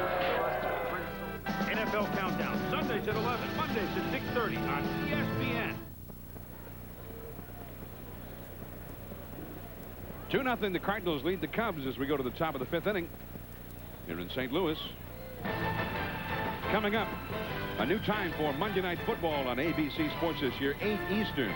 Join Al Michaels, Dan Deerdorf, and Boomer Esiason as Drew Bledsoe and the Patriots take on John Elway and the world champion Denver Broncos. That's tonight, 8 Eastern, 5 Pacific on ABC.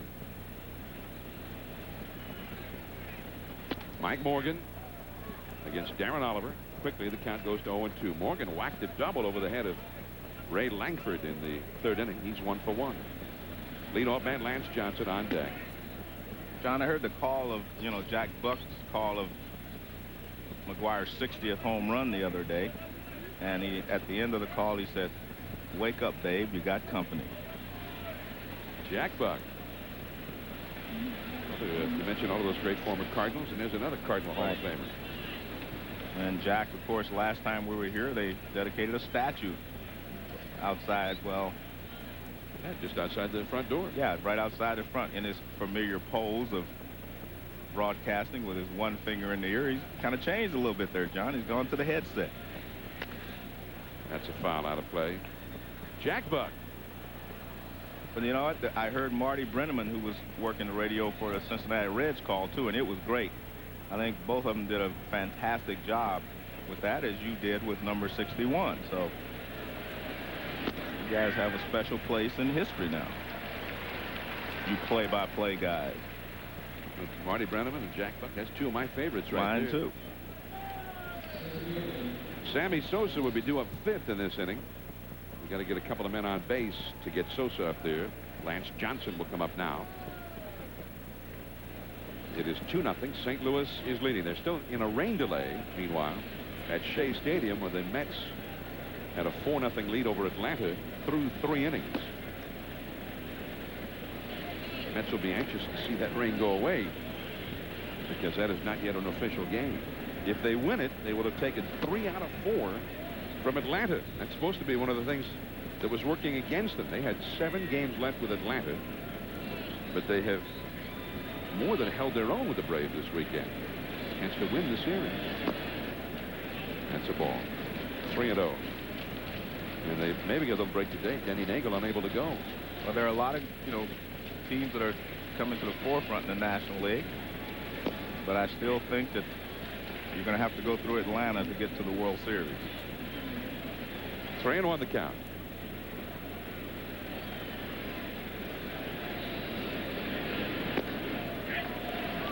Three and 2 now. Jose Hernandez on deck.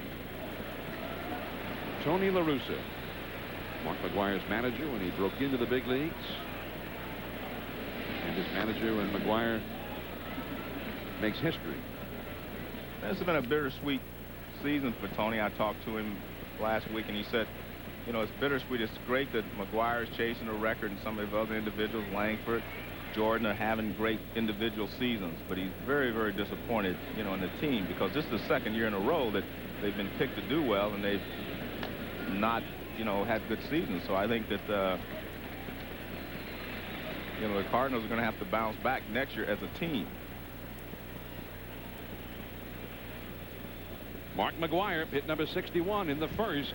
And you can see that the pitch was supposed to be down and away, but it was a fastball in the middle of the plate. And when you get the ball in the middle of the plate and down, most of the time you're not going to get it back if he's at the plate. But the thing I've always said that separates him from the other home run hitters is that he can hit a perfect pitch out of the ballpark. He does not have to hit mistakes to hit home runs. Most of the other sluggers will feast on the pitcher's mistakes, but he can hit any pitch out of the ballpark. McGwire will be leading off for the Cardinals in the last half of this inning. He has a homer and a single so far today. The single, something that has occurred less often for McGwire than his home runs.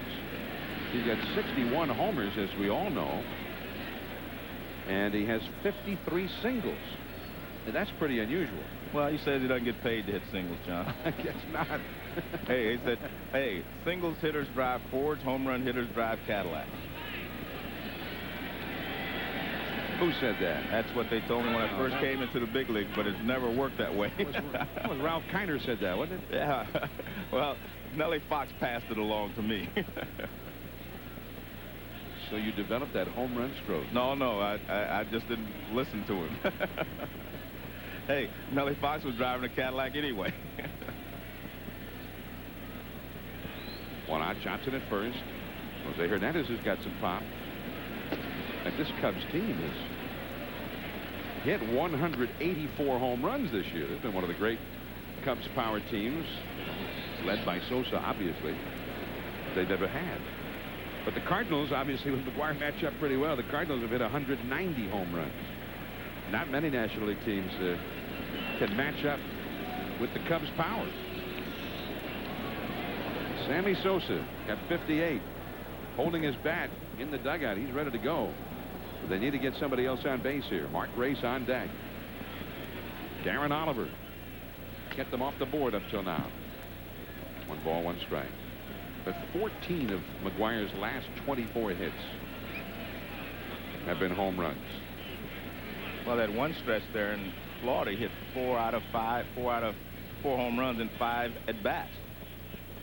And Sosa hit a homer earlier each one of those days, and both nights McGwire answered with 2 home runs.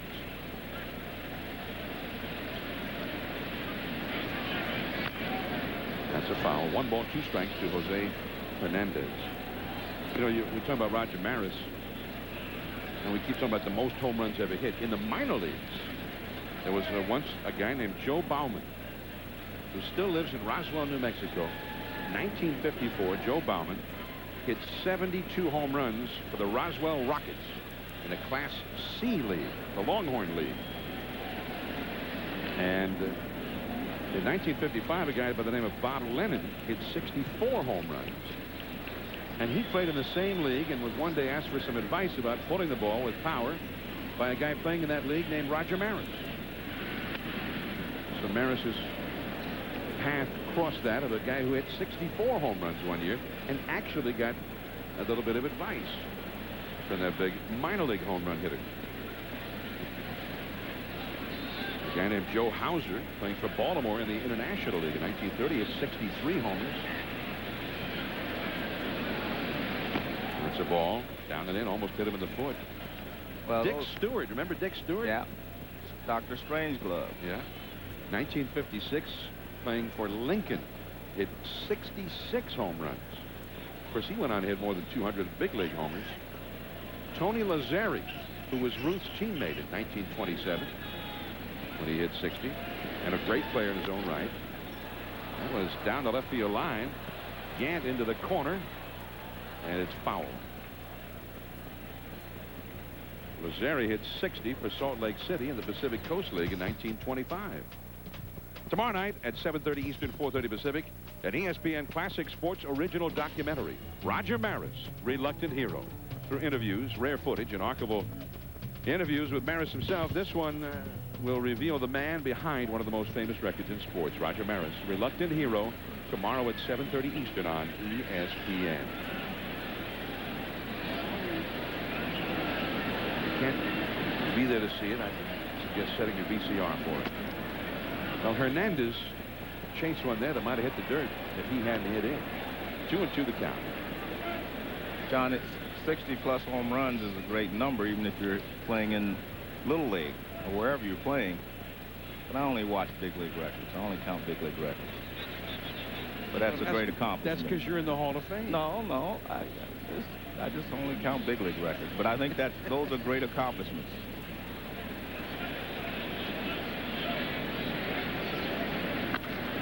Caught at short by Polanco.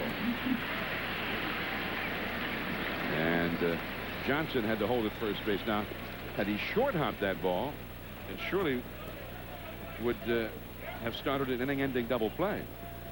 But he caught it, and that brings up Grace. If Grace can get on base, Sammy Sosa will get a shot at it here. 2-0. The Cardinals are leading the Cubs in the top of the 5th inning.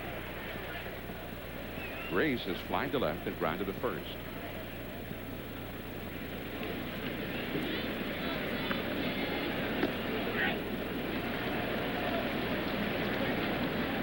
There's Sammy Sosa on deck, hoping to bat here in the 5th inning. Hot, muggy day in St. Louis, although they say relief is on its way. By tonight, it will be significantly cooler. The low will be 58 tonight, they say. You just brought up the point. They need to get the Cubs out here in the top of the 5th to make this an official ball game. It's not official yet. So McGwire's home run becomes official with one more Cub out. There goes Johnson again, picked off. McGwire throws to second. Polanco tags him out. Now he's in the record book. It's official. And McGwire is coming up. Home Depot is very serious about paint. We want to be your paint store. We are a real paint store. You go to paint, you can get everything. You can get the rollers, you can get your paint. You're going to need drop cloths. We've got that. You're going to need ladders. We've got ladders. Because you can get more than just quality paint. You can get your paint. You can get all your supplies. We can mix paint. We can color match paint. We've got everything you need to get a paint job done. We can custom fit anything. I mean, you could bring in your shirt and we could match your shirt. We have the products and the product knowledge that the paint stores have, if not more of it. Something's not quite right. There. Now that's a sandwich. And there's only one beer that can stand up to a man's meal. That's the High Life. That's Miller Time.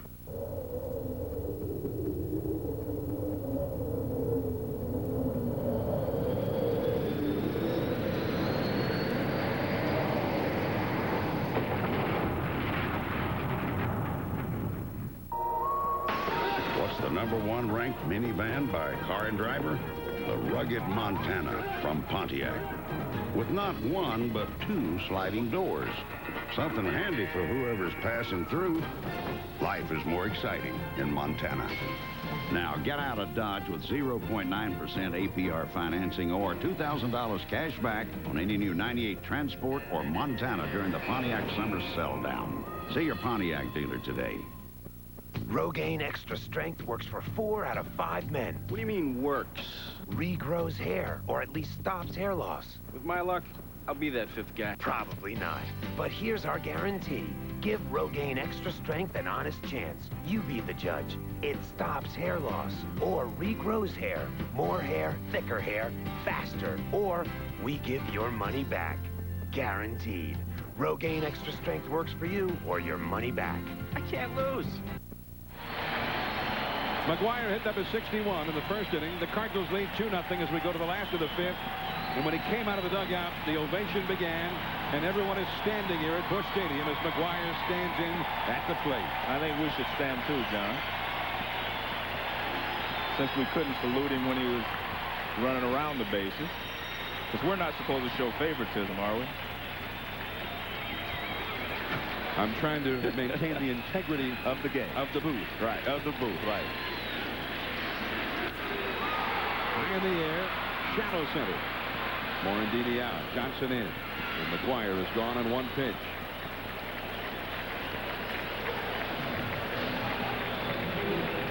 John, Bob McGwire's changed a little bit his approach to hitting, and what you'll see here, he takes his top hand off so that he can get better extension. Now watch this. His hand comes off. That's for extension.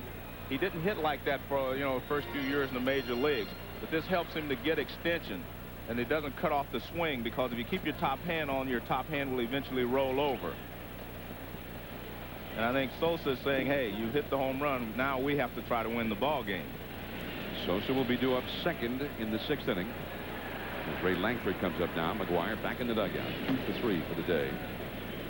McGwire, who is very quick to remember people who have given him help along the way, long before he ever got here, before he ever signed a professional contract. He was given some hitting instruction by Ron Vaughn, who was a coach at USC when McGwire got there. Ron Vaughn was one of the early guys to see that McGwire maybe had a better future as a hitter than as a pitcher. And McGwire went up after his sophomore year to play in the Alaskan Summer League. And their team needed a big slugging first baseman. And Ron Vaughn pointed out to the manager of the team, said, hey, you've already got one. It's Mark McGwire. Give him a shot. McGwire played first base instead of pitching up there, and he had a real big season and was able to convince his manager, Rod Dato, at USC to get him in there as a hitter, which he did. And then he hit 32 home runs to lead intercollegiate baseball in his junior year, and ended up signing a contract with the Oakland Athletics as a hitter. And McGwire says he wasn't much of a pitcher. He said he had just a mediocre fastball and a mediocre slider. Although Rod Dato says he had much better stuff than that. But McGwire, as you see him as a pitcher back in his days at SC in the early 80s, even after he first signed, would work out all winter long with Ron Vaughn back in Southern California. Ron got no money for it, no compensation. He's now scouting for Oakland. And Ron Vaughn was stunned when he started hearing that Mark McGwire in his interviews this year kept mentioning Ron Vaughn as a guy that taught him everything he really needed to know to be a hitter. McGwire also gives Doug Rader, who became a hitting instructor in Oakland, a great deal of credit for his help. But Ron Vaughn was one of those guys, Joe, and there were thousands of them around the country, or maybe not enough of them, who were out there without fame, without fortune, but teaching the game of baseball to young people, taking those who are willing to work, and McGwire was, and help them polish their game. McGwire was willing to put in the time, and Ron Vaughn was there for him. And he also mentioned that when he was with Oakland, he learned a lot about hitting from, Bob Watson, who was the hitting instructor there. And as I mentioned, lately he's adapted some of Charlie Lau's, hitting philosophy, and that is the right top hand coming off the bat. A lot of people always felt that when your top hand came off the bat, you would only hit singles, but that's not true, because you're still making contact with both hands, but you're getting the extension. And extension is the key to hitting a lot of home runs. And extension is the key to driving the ball. Langford at first, one out. Gant the hitter. Last Sunday when we were here, and McGwire hit that spectacular home run to beat Atlanta. Ron Vaughn and his wife in Southern California had the game on television. There goes Langford. Service throws in the dirt. And Langford will hold at second base as Morandini was able to knock it down. Well, Service didn't get much on that throw at all, because I actually thought he had a shot at Gant, but he did not get anything on the throw. Langford, I'm sorry, he didn't get anything on the throw. Langford's got his second steal of the year, of the game, and his 21st of the year. Thought about going.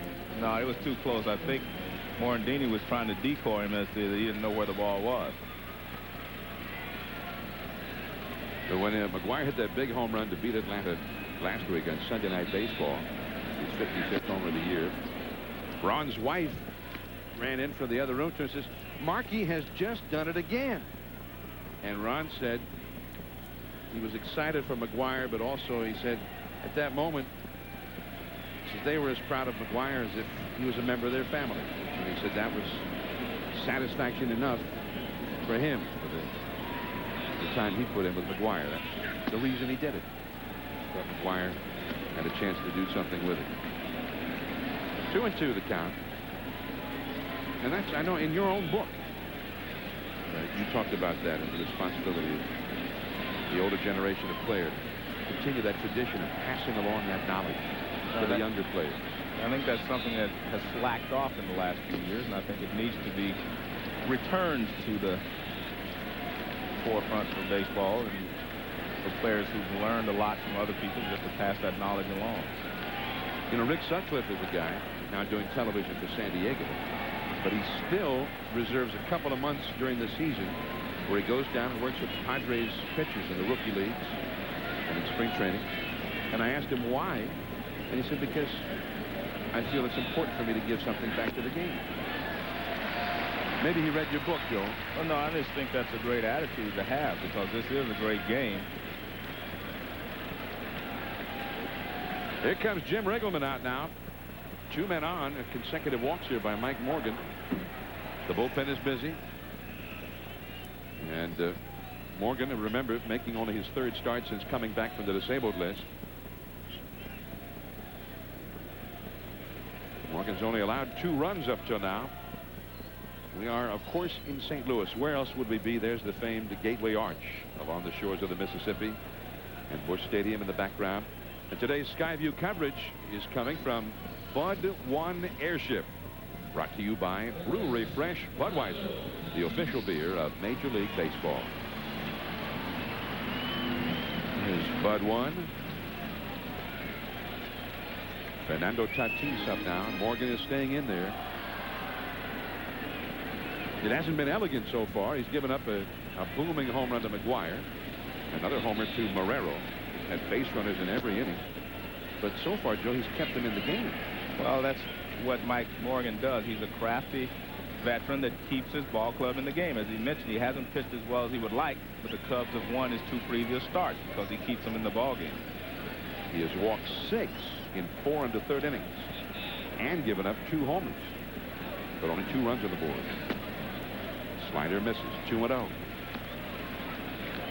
Rodney Myers, a right-hander, warming up in the Chicago bullpen. Myers is ready if needed. Shouldn't take too long to get loose on a day like today. Jim Riggleman pensive in the dugout. Cubs leading the wild card race. Pitch disappeared up there. 2 balls, 2 strikes. Placido Polanco is on deck.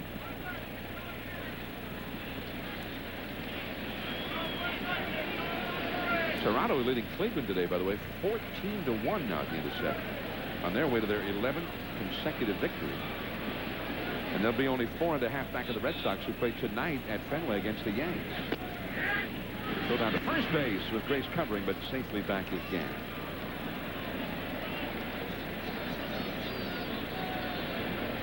Two and 2 the count. To Tatis.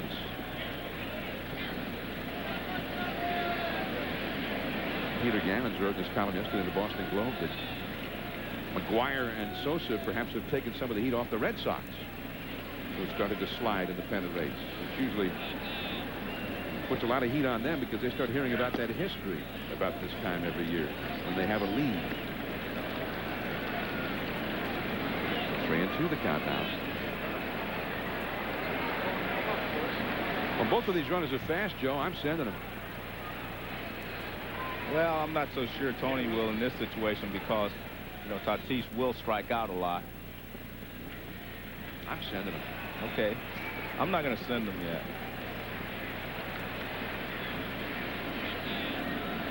No, they're holding on. They never listen to me. Well, 3-2. Yeah, they do sometimes. That's why you still have your house. We didn't have a bet on that. I didn't bet my house just now, did I? No, you didn't. No. 3-2 the count.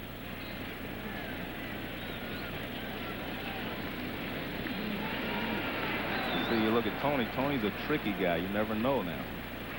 Well, plus, if they, let's say the guy struck out and they stole, then they could walk Polanco to go after the pitcher. The pitcher's hitting 8. So this should be 2. Here's 1. Morandini to first. Double play. Yeah, they should have sent him. Sixth inning, Grace, and then Sammy Sosa coming up. Favorite sound? Saxophone. Favorite date? Sunset cruise along Lakeshore Drive. Ideal car? One of those off-road things you climb into? Not in this life. These are the new Buicks. Smooth driving, smooth riding. Cars that conquer not the jungle, but the road. The new Buicks. Real power, real comfort, real style. Isn't it time for a real car?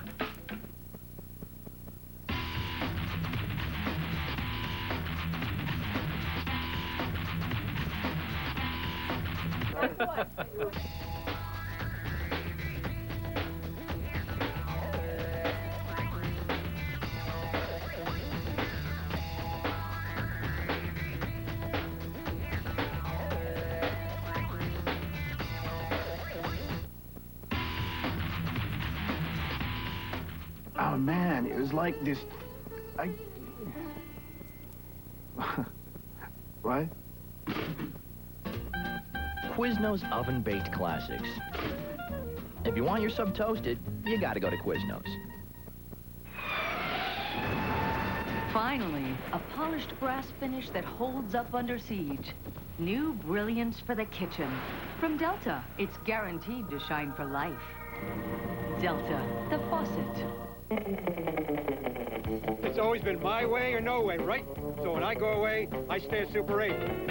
I want it comfortable. Am I right? I want my VIP discount and friendly people. But not too friendly. Life's great at Super 8. There's the Mississippi, the Gateway Arch. St. Louis, the gateway to the West. One of America's historic cities, part of the opening up of the West. It started here. John Miller and Joe Morgan. Today, history has been made. Mark McGwire, the second major leaguer to reach 61 homers, joining Roger Maris. And now he's one home run away from reaching the top of Everest, where nobody has ever gone before. 61 and counting. But also being chased himself by Sammy Sosa, who is on deck. Here in the sixth inning as Mark Grace takes ball one from Darren Oliver. And that's the other part of it. When Maris hit number 61, he had the record, and then the season was over. McGwire, after today, has another 19 games left to play.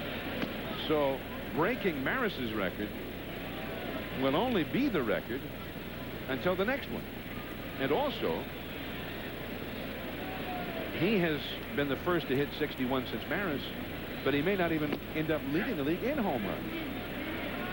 Sammy Sosa might overtake him. Well, I think that's what has really helped both of them. They push each other. They're not competing against each other, they say, but at least they're pushing each other. 3-1 the count to Grace. Well, Oliver needs to make a pitch here. He can't walk Grace in front of Sammy Sosa. Grace, though, often does walk. Very selective up there. Strike two with fastball. He has walked nearly twice as often as he struck out.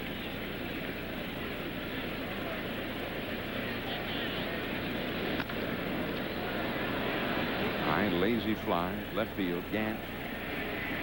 And there is one away. John, I'm going to show you a little something about these guys' swing. They both get in almost a perfect power position. Look at that.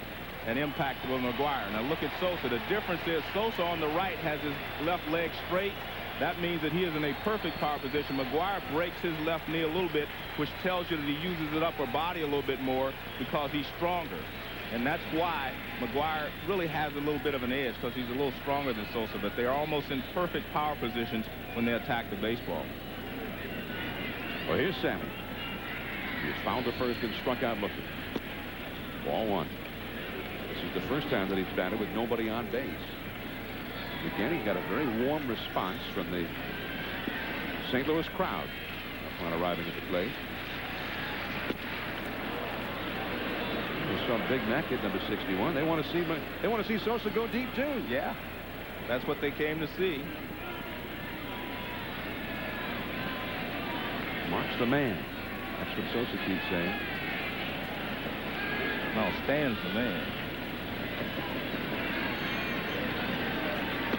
Ooh, change up.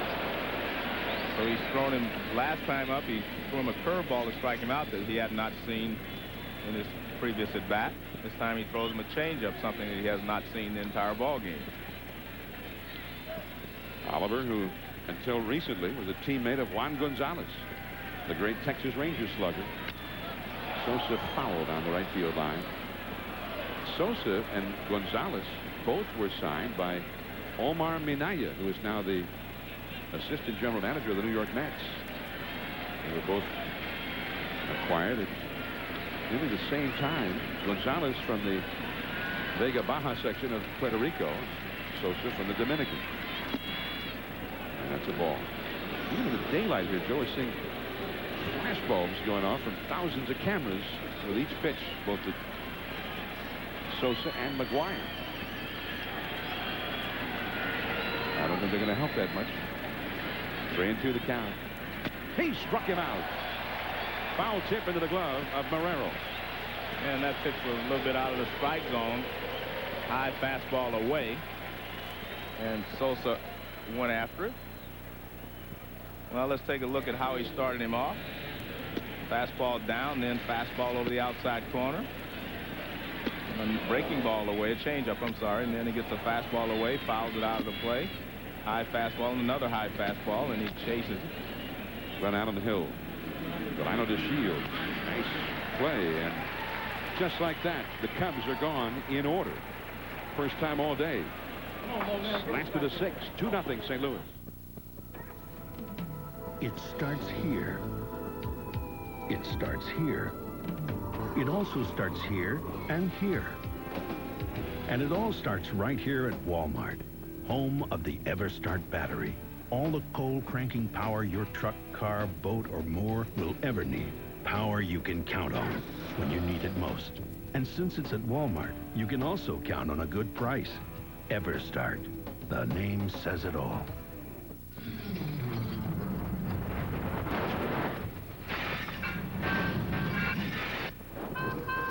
Do you ever just have one of those days?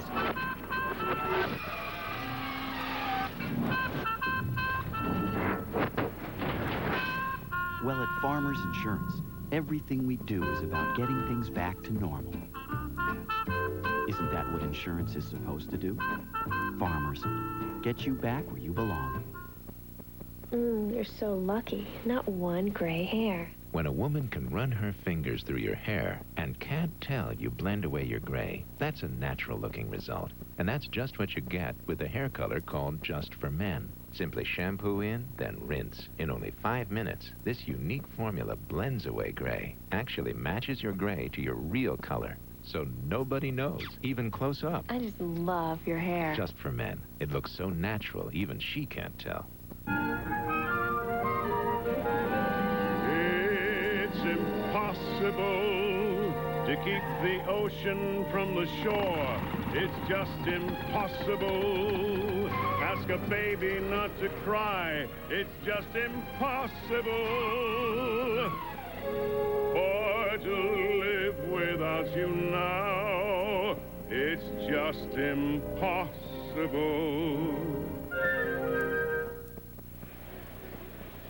Cards 2, Cubs 0. Last of the 6th inning from St. Louis. And this guy's got tickets to the next 3 games. And these tickets are awfully exclusive right now. Some people have other ways of viewing the action. Be careful up there, will you? Yeah, Barb Euchre would be proud of that seat. Mark McGwire. He didn't have the big build-up today to number 61. He hit it the first time he batted.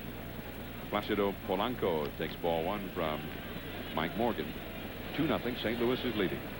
Polanco is grounded to short and grounded to third.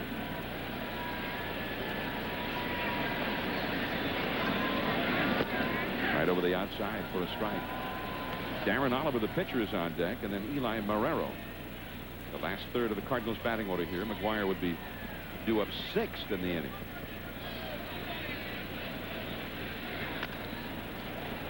Into right center, Sammy Sosa. And that is out number 1. Wednesday night baseball, the doubleheader at 7:30 Eastern, 4:30 Pacific. We'll have the Cardinals and the Reds. We'll follow Big Mac into Cincinnati, 7:30 Eastern, 4:30 Pacific.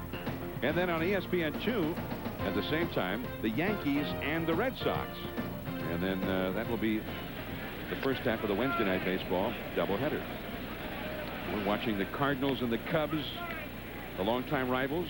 The Yankees and Red Sox are beginning a series tonight at Fenway Park.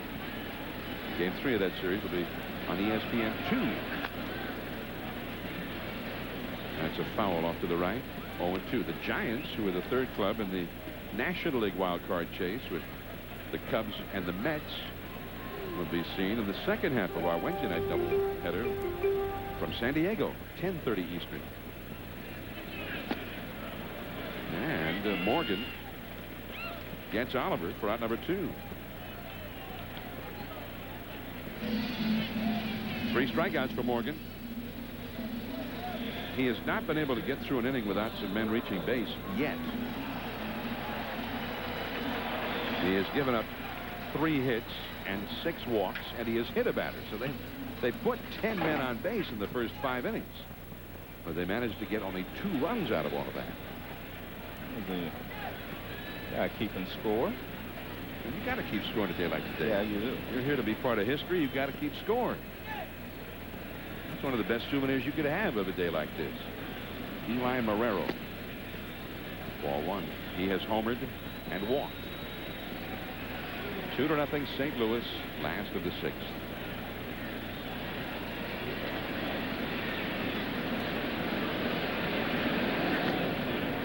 And that's a ball, 2 balls and no strikes.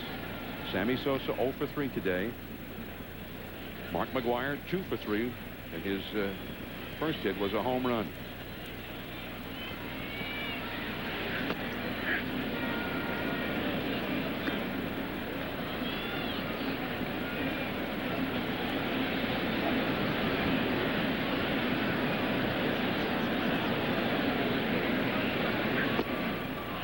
Just missing on the outside. 3 balls and a strike. When Roger Maris hit the 61 homers, Mickey Mantle finished with 54. Teammates who collaborated for more homers than any other teammates in history. Strike 2 on the outside. But then, of course, the Yankees, who won 109 games that season, went on to win the World Series in 5 games from Cincinnati. Before you were there, Joe. Yes. Otherwise, I wouldn't mention it. Right. That was the Cincinnati Ball Club of Frank Robinson and Vada Pinson. Pretty good club, but the Yankees just demolished them. And that's also one of the big differences between what McGwire's doing and what Maris did. Maris did it in the heat of a pennant race. And they were pressed by the Tigers much of the way. Deep into left center. Johnson makes the catch. He covers a lot of ground out there. McGwire will have to wait an inning. We go to the 7th. 2-0 St. Louis. Here at hole 7 of the Cooper Tire Invitational, a long par 9,000 from Chicago. The green surrounded by water. We talked to our leader about this crucial hole. Tough hole. I rely a lot on my Cooper tires and my low iron. Here's some replays of you through the Midwest. I had a few nice shots here in Missouri. And then that impressive run down the Gulf Coast. We're live in the Everglades. Arnie lying 8,003. The world is your course. Drive on.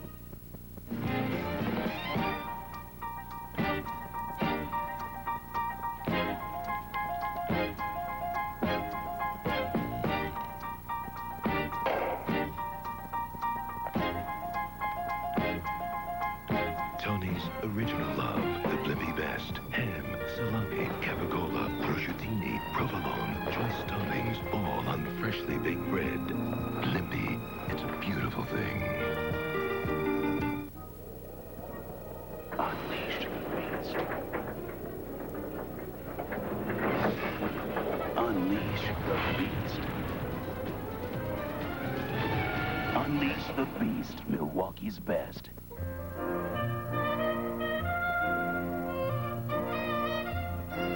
Are rich people taller than the rest of us?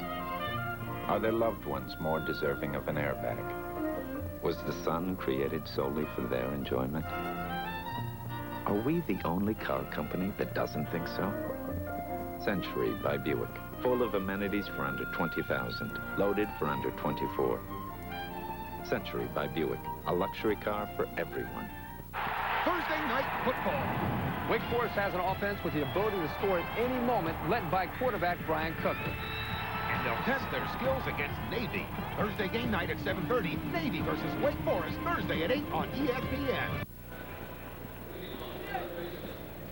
In his 143rd game, Mark McGwire has hit his 61st homer. Back in 1961, Roger Maris was chasing the babe, and the decree was he would have to do it in the first 154 games because Ruth's schedule consisted of only 154 games when he hit 60.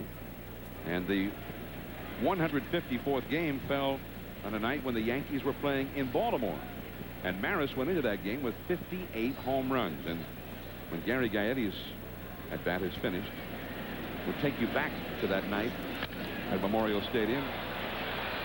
Meanwhile, Gaetti blasts one deep, and that one is gone. A home run.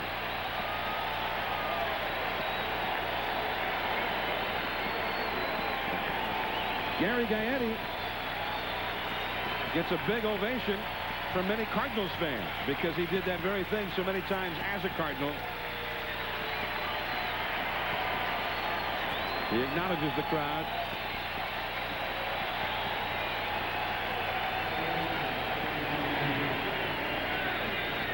His 17th homer this year, and his 4th as a Cub. And now here is Mickey Morandini. 2-1 St. Louis. Morandini grounded out twice. That's the worrisome part for the Cardinals here. They've had chances to break this game open and have not done it. Comes to right in the game, and that's a solid single to right for Morandini. Back on September the 20th, 1961 in Baltimore against Milt Pappas. Maris was sitting on 58 home runs. I imagine after all this is over, somebody may write a story or two about the month-long, day in, day out, excruciating pressure. There's one. It is going. It is going. It is gone. Number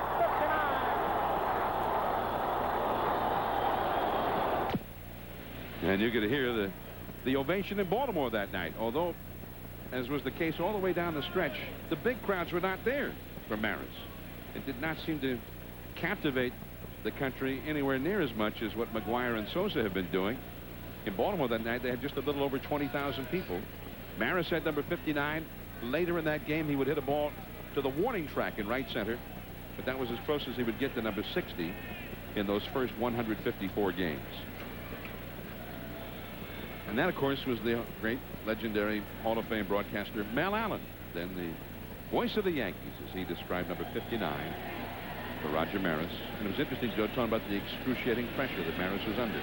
Right. I think that's the difference between Sosa, McGwire, and Maris. That's a big difference.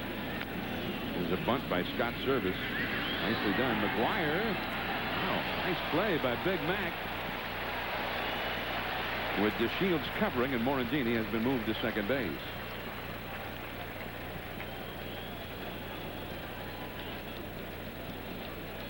McGwire did win a Gold Glove a few years ago.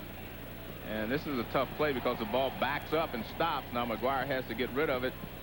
And he makes a nice play. Throws it on the inside so that he doesn't hit the runner. And DeShields can make the play. Big Mac. I think a lot of fans kind of gasped when they saw McGwire fall over after making that throw. They didn't say, it's fine to make a good play. Don't hurt yourself. Not now. Matt Mieske will come up and pinch hit from Mike Morgan. The Cardinal bullpen is very busy right now.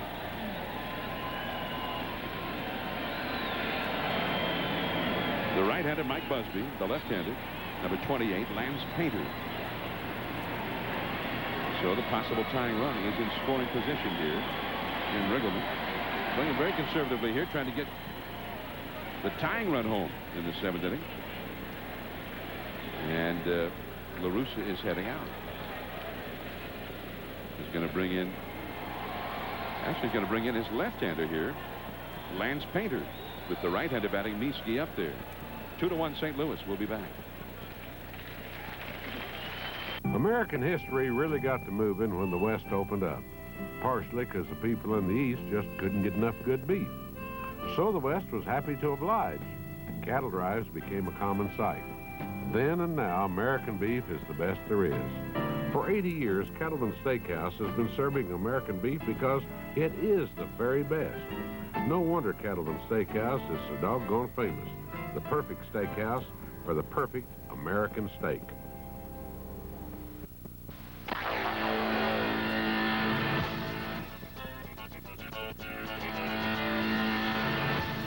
Join Multimedia Cablevision and Omni 35 this season for Oklahoma Gridiron, the best in high school football. This week's matchup features the Norman North Timberwolves against the Norman Tigers. Catch the replay of this week's games coming up on September 5th at 2 p.m., September 6th and 7th at 7 p.m. So join us this week for Oklahoma Gridiron, the best in high school football on Multimedia Cablevision and Omni 35. Have you outgrown your current position or find yourself unemployed? Then it's time to look in the National Business Employment Weekly. You'll find top jobs with top companies and advice on landing them. Order 6 issues of the National Business Employment Weekly now for only $19, a special introductory offer. Look in the National Business Employment Weekly. You'll never know what you'll find. To subscribe, call 800-553-4400. That's 800-553-4400. Cardinals lead 2-1. Top of the 7th. Runner at second, and left-hander Lance Painter has come on to face Matt Mieske, the right-handed batting pinch hitter. We showed you Maris's 59th homer in that 154th game. Finally, October the 1st, 1961 at Yankee Stadium, in the 4th inning against the Boston Red Sox, Tracy Stallard on the mound. Fastball hit deep to right. This could be it. Way back there. Holy cow, he did it. 61 to Maris. Look at the fight for that ball out there.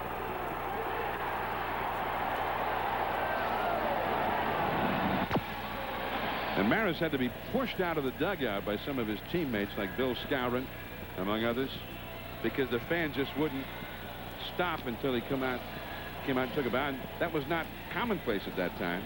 Finally, they pushed him out of the dugout, made him doff his cap to acknowledge the crowd. But it wasn't necessarily a happy occasion for Maris, perhaps a relief that it was at long last over. Well, I think it's a relief for McGwire to at least get to 61 as well, but not nearly the same pressure or stress that Maris was under. You know, the crowd was that day for him to hit the historic 61st, 23,154. And here are the Cardinals not even in a pennant race and all sold out for the rest of the year. The Cardinals are going to draw about 3.2 million. Here at home in 1998 with a bad ball club.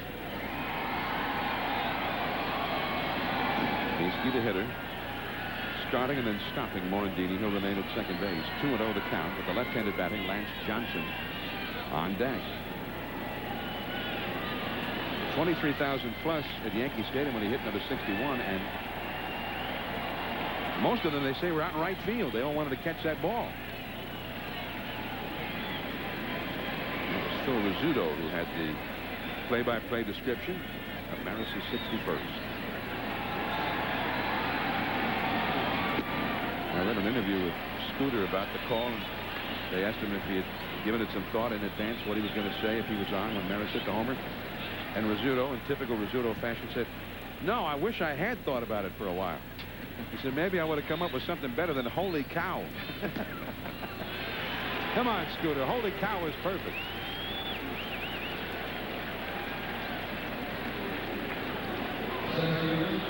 Two on, one out. And now the left-handed batting Lance Johnson will bat. Bob Lee and Robin Roberts will have Sports Center for you right after the ball game. Stay tuned for that. It's still raining in New York, by the way, where the Mets have a 4-0 lead over Atlanta after 3 innings. Here the Cardinals 2, the Cubs 1, and McGwire with number 61. Sosa still at 58. But the Cubs now threatening to turn this game around. Johnson is lined to left, flying to shallow center, and walked. Busby still up in the Cardinals bullpen, the right-hander.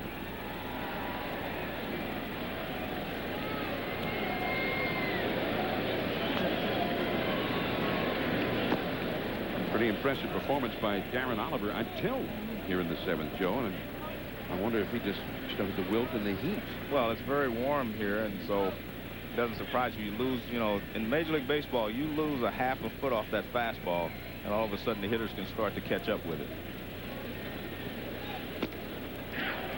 Now the strike on the outside. Now it is 1-2. Gary Gaetti started the inning with a home run against his former team.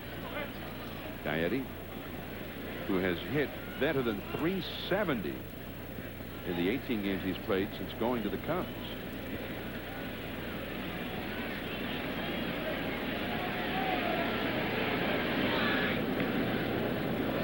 Curve is down and away, blocked by Marrero. The shortstop, Polanco, had actually broken into the bag as the pitch was being thrown that time. I mentioned the Cubs in the wild card race. They have a 1-game advantage over the Mets, 3 over the Giants. The Giants play later tonight in San Diego. The Mets, as we say, are leading Atlanta, but in a rain delay. It's become a rather lengthy rain delay at Shea Stadium.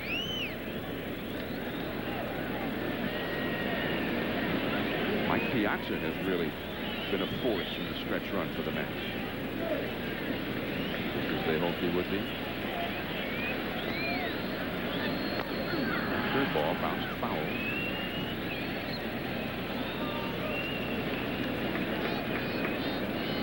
The runners are Morandini over at second base, and Miesky is at first base. Now, the only way this script could be better for baseball, you know, this year is if both McGwire and Sosa were going to end up in the playoffs. And that's not going to happen because the Cardinals definitely will not be in the playoffs. Langford, and that is out number 2. Runners had to hold, and the dangerous Jose Hernandez comes up now. The Cubs today have had 8 at-bats as a team with a runner in scoring position, or runners. That means a runner at second or third or both. And they've not had a hit yet. 0 for 8. Here comes Dave Duncan, the pitching coach. Hernandez, a dangerous right-handed hitter with 21 homers. And they're going to bring in the right-hander Busby to face him. 2 men on, 2 men out in the 7th inning. The Cardinals clinging to a 1-run lead. We'll be right back. In a GMC Yukon, you may welcome a little challenge.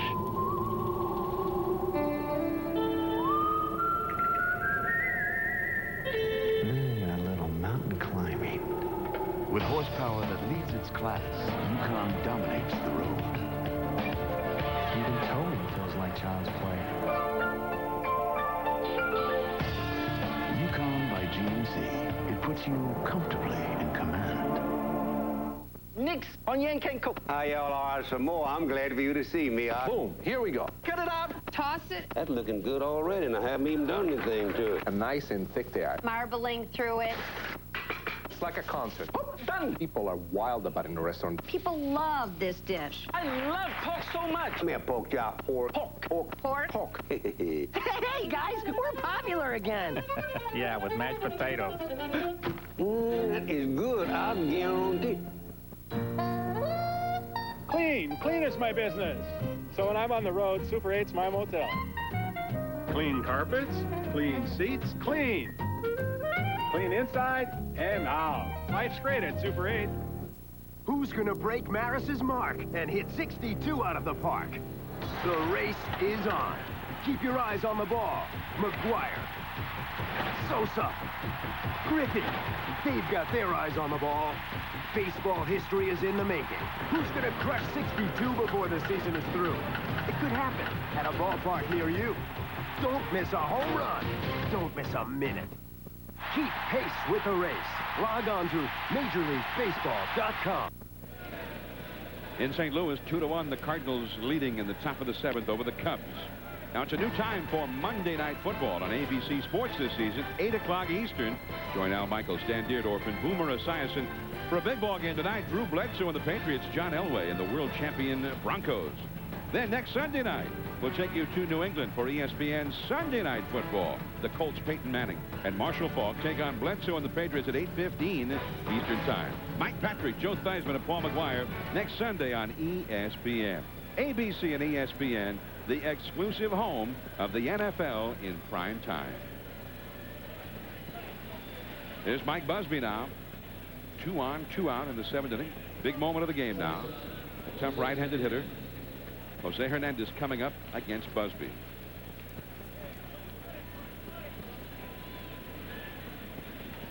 The runners, Morandini, the possible tying run at second. Mieske, the possible go-ahead run at first. Both better to run than anything here with 2 down. Comes pinch hit for Mike Morgan, their starting pitcher. And their bullpen is busy right now. That's Hernandez. 1 for 3. Stands in. 2-1 St. Louis. Over the outside corner for a called strike. Not only a huge crowd of baseball fans here today, but a huge media turnout. Somewhere in the vicinity of 700 members of the media here to cover this one, including a reporter and or columnist from every major league city except for Montreal.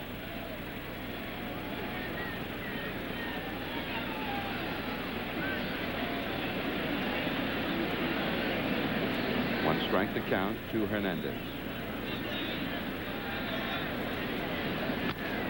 In the air to right field, Jordan has plenty of room for this one, and that retires the side.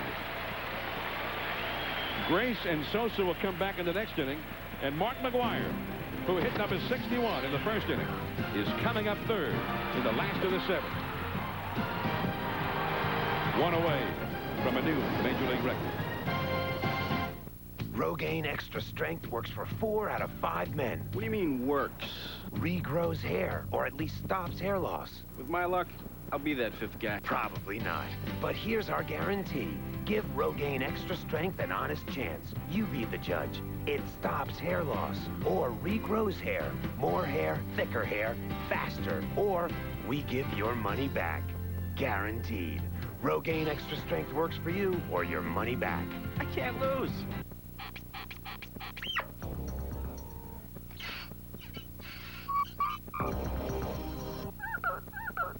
Introducing the all-new 1999 Grand Am. Its solid form design provides a stronger body structure so you can get down to some exciting business with hardly a squeak. Solid. Excitement, well built. The all-new Grand Am by Pontiac. What's that? Domino's Pizza. I know, but what's that? It's the new Domino's Heat Wave Bag. Heat wave bag. It's like a portable oven. It keeps your pizza hotter. Is the pepperoni hotter? The crust crispier? Is the cheese good and gooier? It's all that. The new Domino's Heat Wave Bag helps me deliver the best tasting Domino's pizza ever. Now order any large pizza with up to 3 toppings for just $9.99 and have it delivered oven fresh. Domino's, delivering a million smiles a day.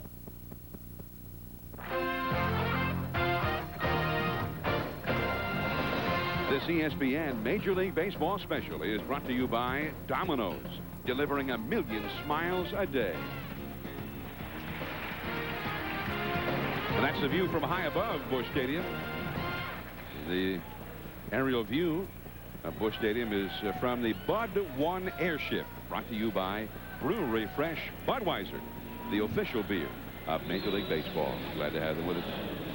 I'm John Miller with Joe Morgan and Mark McGwire. We don't know how many more at-bats he's going to get. Perhaps his final plate appearance will come here in the 7th. He is 1 away from going where no major leaguer has gone before. He has equaled Maris. Nobody has ever gone as far as 62 home runs. Strike 1-2 to Lino DeShields. Brian Jordan on deck. McGwire third in the inning against the new Cubs pitcher, Matt Karchner, has come on to take over from Mike Morgan. 1-1 the count. Karchner, formerly with the Chicago White Sox, he had been the closer there.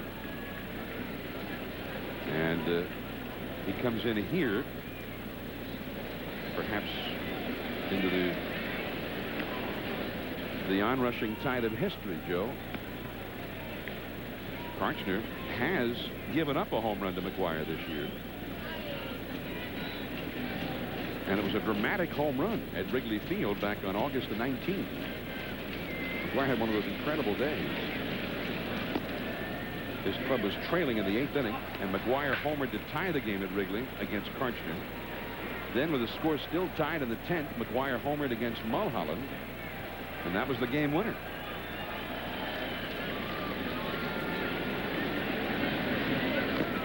But his club is not in a pennant race, but McGwire has hit some big home runs that have impacted on the pennant race nonetheless, including last Sunday right here on ESPN, Sunday Night Baseball, when he just blasted that spectacular home run that propelled them to a win over Atlanta. That's deep into right field. Way back there. Sosa, this one, gone! A home run for Delino DeShields.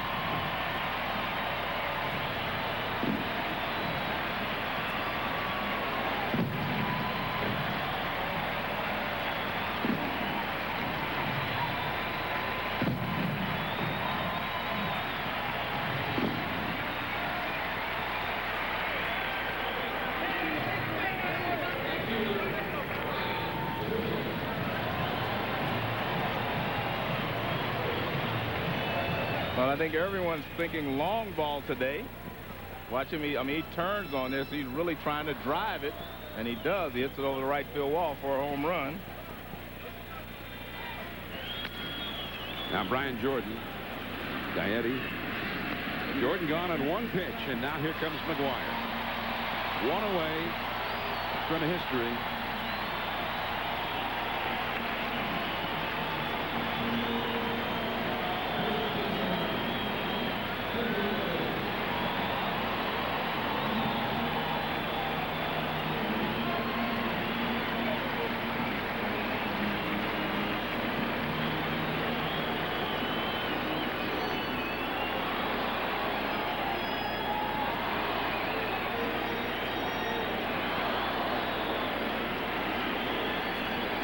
Everybody in the ballpark standing. Ball one. Number 61 came in the first inning. Scorched it down the left field line. He is singled and flied out since.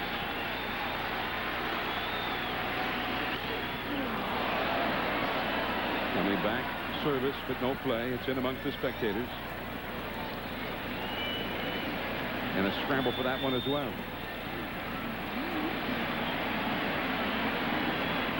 Should have brought your net, Joe.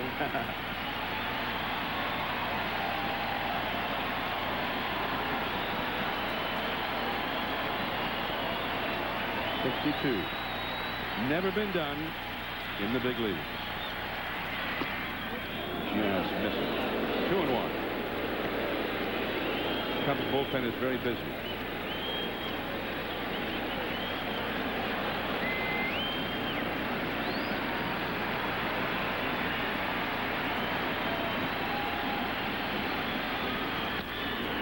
The end of the bat to center, and Johnson just does make a shoestring catch.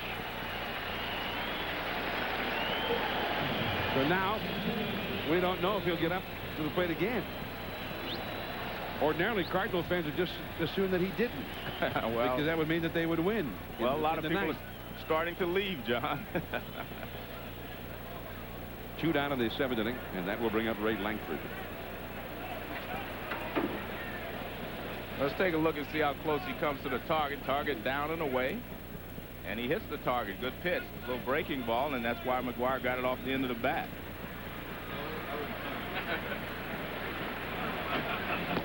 There was one game this year McGwire hit 3 ground balls on the infield. It's the only time it's happened all year. I mean, whatever he hits, home run otherwise, he gets the ball in the air. Well, he has such a... He used to have a real big uppercut. Now he just has a slight uppercut, and that's one of the reasons he's been more consistent the last 3 years as far as hitting home runs and batting average. Because remember now, years ago he hit 200. He was struggling because he was swinging had a lot of fly balls and pop-ups. Plus, it was much easier to pitch to him. I think one of the things Tony La Russa said is that he has seen this guy mature. When he first came up, he'd hit home runs, and they'd get him out, and he didn't even want to know what they got him out with his last at bat. He wasn't even thinking about at bats. All he was thinking about was his next swing. He wasn't thinking about how they got him out. He didn't want to know anything about the pitchers. He said now he's seen him mature into a guy that knows all the pitchers, even though he's new in this league. He works the counts. He does everything that a good hitter does. In fact, he hits more home runs on 1 and 2 now than he ever did. Past the diving Grace, a base hit for Langford. Cardinals need to have 5 men reach base for McGwire to get up in the 8th inning. Well, let's take a look at Mark McGwire. See that uppercut, more of an uppercut in 1991 when he really struggled. See, that's a lot more level swing right there than he had in 1991, and that was one of the reasons that he struggles so much in 91. A lot of pop-ups, and you always could throw the ball above his belt. High fastballs could get him out. Now he lays off of those pitches, and he handles them a lot better because he doesn't have as big an uppercut as he had then. It was the year that McGwire just hit rock bottom. His personal life, his professional. He had a divorce, and he just couldn't hit. Well, John, I think in part the way pitchers pitch him, they're actually pitching to his strength in a lot of cases. You try to keep the ball down, and he swings with that uppercut. He loves the low pitch, so you're pitching to his strength. But you say, okay, you can throw him up and get him out. But by the same token, if you throw him up and you don't get it up, he's going to hit the ball out of the ballpark. I mean, middle of the plate in and up is the way to pitch him. But your margin for error is so little in there that a lot of pitchers stay away from that area, and they just try to stay away, down and away. Ron Gant, the hitter, has had 2 walks, and he's been hit by a pitch. In 1991, Mark McGwire hit .201 with 22 homers and only 75 runs batted in. Let's see how it had started out beautifully for him. As a rookie, he set the all-time rookie record. He hit 49 home runs that year. There goes Langford, and he will steal without a throw.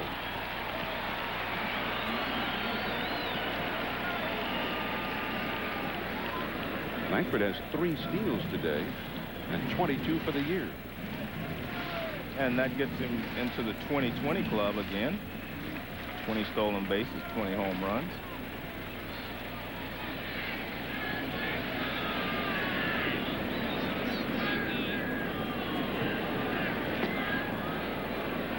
Gant swinging away in 3-0. That 20-20 club's not nearly as big a deal as it was before, because 40-40 is kind of the standard now. 30-30 was for a while. Now people are looking at 40-40. Alex Rodriguez of the Mariners is probably going to reach 40-40. Barry Bonds has done it.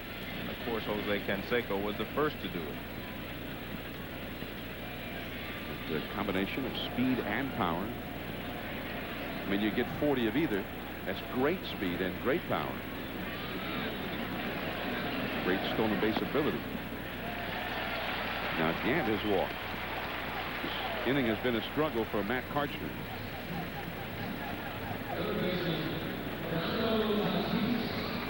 Mark McGwire and the Cardinals will come up again on ESPN Wednesday Night Baseball, 7:30 Eastern, 4:30 Pacific, as they take on the Cincinnati Reds at Synergy Field. The Yankees and Red Sox at Fenway Park will be seen on ESPN2 at the same time. Subject to blackout. Check your local listings. McGwire, we don't know if he's going to get up again today, but we will be with him on Wednesday from Cincinnati. And I guess you're going to drive over there and watch that game, huh? Yeah. I'm going to drive back to San Diego tonight. Okay. And then take off. Head back to Cincinnati Wednesday. Wish I could join you. I want to catch all the big games, Joe. Fernando Tatis, 2 on, 2 out, a run in. Strike in the inside. 3-1, the Cardinals lead now in the 8th inning. And the Cubs come to bat. Their big hitters would be due up. Mark Grace and then Sammy Sosa due up second in the 8th. He's hitless today and homerless.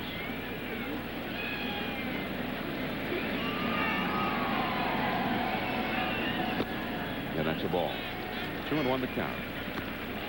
Well, we've talked a lot about Roger Maris and the obstacles which he had to overcome in hitting 61 homers. How about Hank Aaron to reach and pass Babe Ruth's career record in 1974? Not just a lot of things to overcome, but even death threats. That one is hit a mile but foul by Tatis. Well, the young third baseman showed some pretty good power on that one.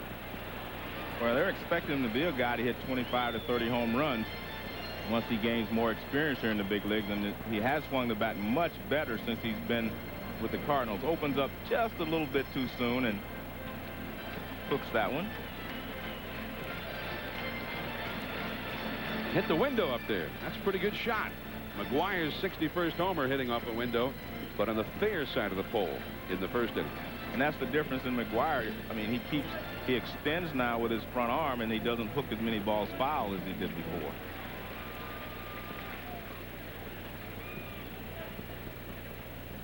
Fernando Tatis 0 for 2 with a walk. Just got a piece of that one. But Hank Aaron received many death threats. And when he hit number 715 in Atlanta against Al Downing, 1974, the celebration began. And his mom and dad came out on the field to meet him.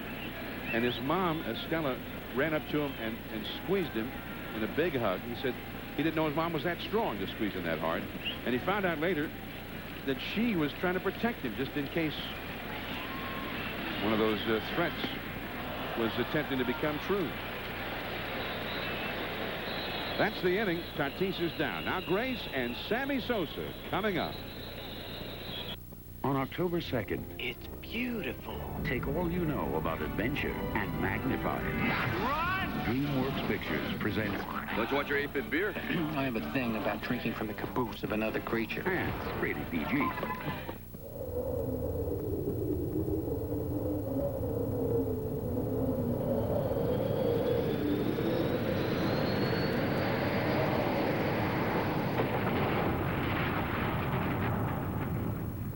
I did a great deal of research on the automobile. I looked at the Honda Civic, Ford Probe. I always came back to Hyundai. It's a great car.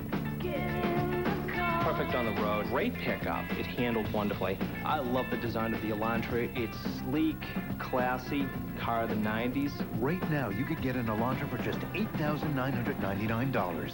It impressed me completely. Take a test drive and experience it yourself.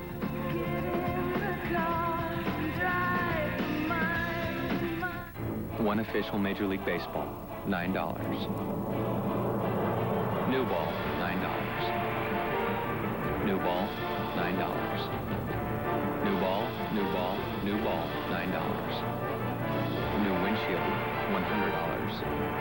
62, priceless. There are some things money can't buy. For everything else, there's MasterCard. Official card of Major League Baseball and believer that records were made to be broken.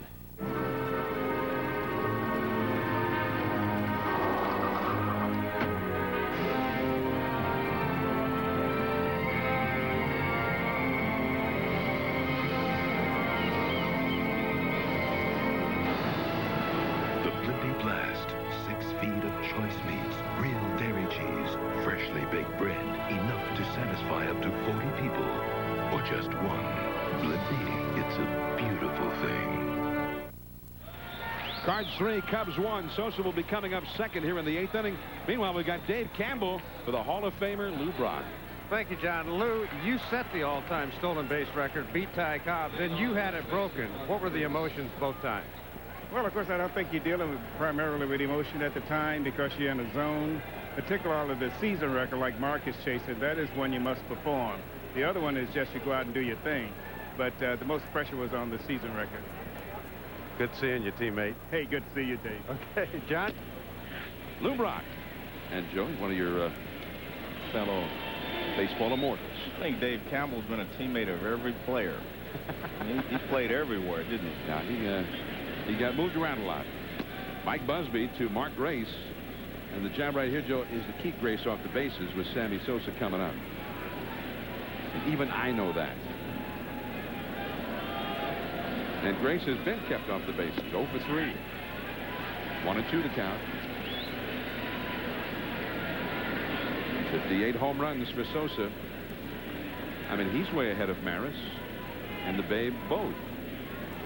Maris at number 58 in his 152nd game. Strike 3 call. Grace did not seem to like the call.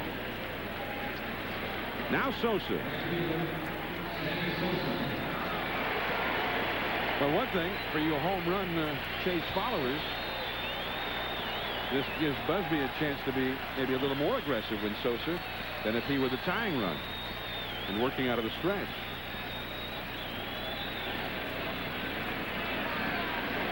They're underway with that ball game at Shea Stadium again after a long rain delay. Atlanta batting in the 4th inning, trailing the Mets 4-1. The Mets are 1 game back of the Cubs in the National League wild card race. Sosa is 0 for 3. Udall on the outside of the knees. Sosa has fouled out to McGwire, struck out looking, and struck out swinging. All of that was against starting pitcher Darren Oliver.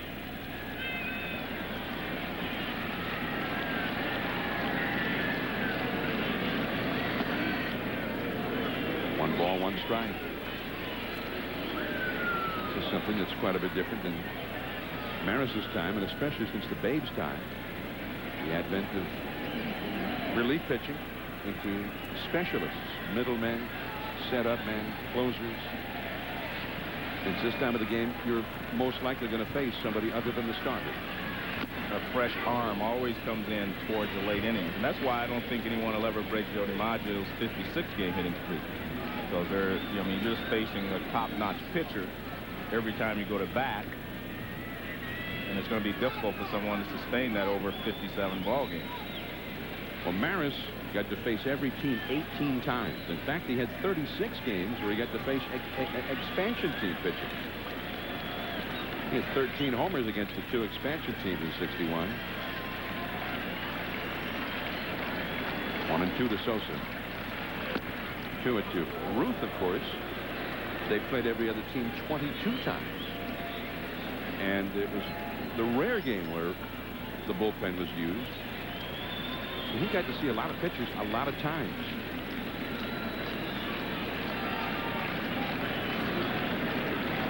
To the count. That's a base hit to left field. And that pitch was about ankle high, it looked like. Well, the one thing that Sosa has been able to do the entire season, as you see him congratulating Mark McGwire. McGwire giving Sosa sort of a salute by his own little symbolic gesture, which Sammy will use when he hits a home run. Part of it is acknowledging his mother, and as he mouths the words after he homers, "Para ti, mami," which is for you, Mom. A lot of home runs standing right there, John. Man, it's 119 so far this year, and McGwire's ahead. He has tied the record, but we don't know that he's going to end up leading the league. Base hit for Glenn out on the hill, and Sosa, who runs well, will go to third. The throw cut off by Polanco.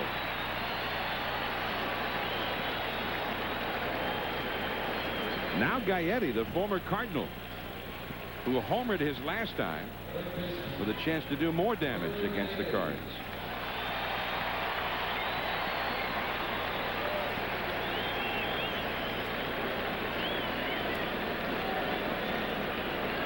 And sort of an all-around love in here today, Joe. The fans, these Cardinal fans have been cheering for Sosa, and they've also been very warm in their affection for Gary Gaetti.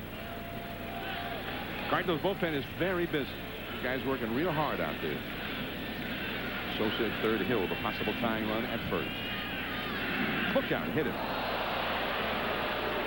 Well, that, and listen to fans booing. That will put the possible tying run into scoring position. And I think that one really hurt Gaetti because he called for the trainer immediately.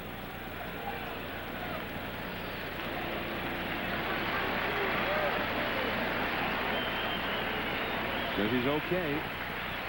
Dan Radisson, the first base coach, greeting him there. Well, it hits him on the left arm,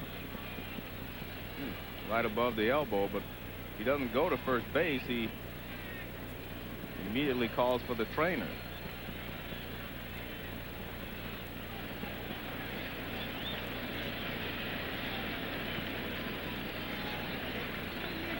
Pinch runner will go in at second base for the Cubs.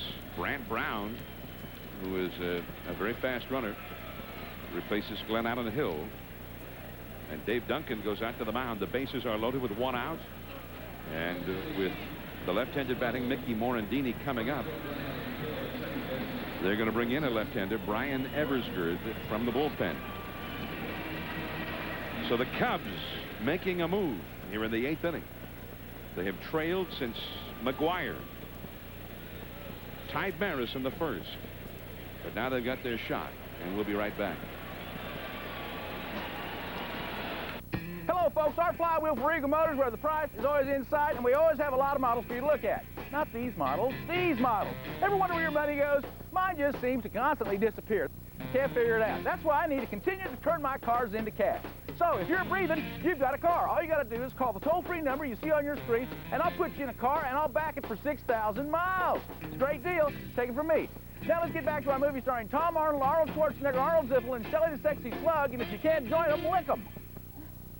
Everybody on the dance floor. It's time to get down and boogie with pay-per-view.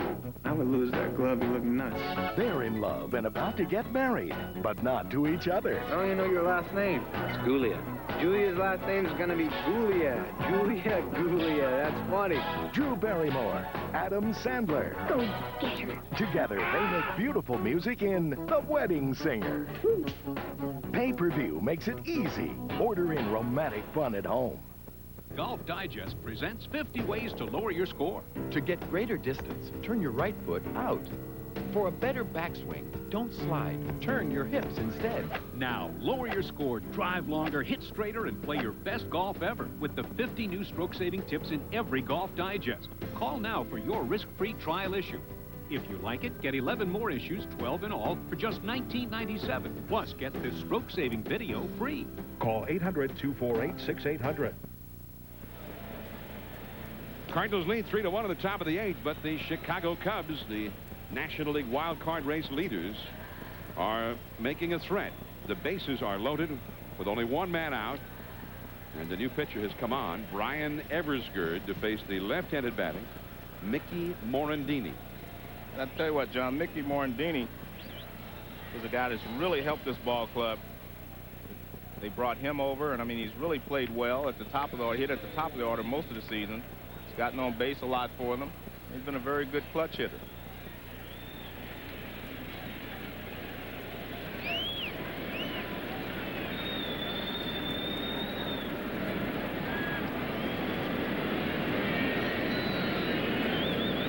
In the dirt and knocked down by Marrero. It's Sosa at third base. He started this with a single. And really, that's what they needed. They would like to have seen the home run, number 59, but they needed somebody to get on base, and Sosa was the man who did it. Bryant Brown, the pinch runner for Hill, at second, the possible tying run. Gaetti, the runner at first, the possible go-ahead run. The middle infield, double play dead. Slider misses, and now Eversgerd is in a hole. Mickey Morandini, the former Philadelphia Philly, a great pickup for the Cubs in the offseason. He's hit over 300. His on base average is near 400. He's played an outstanding second base. That's a strike. Against left-handers, though, he has hit only 220. So La Russa plays the percentages, going to Eversgerd.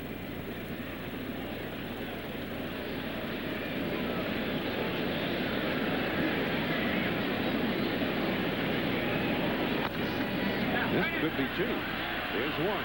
Placido Polanco not in time. Sosa scores, and Brown goes to third.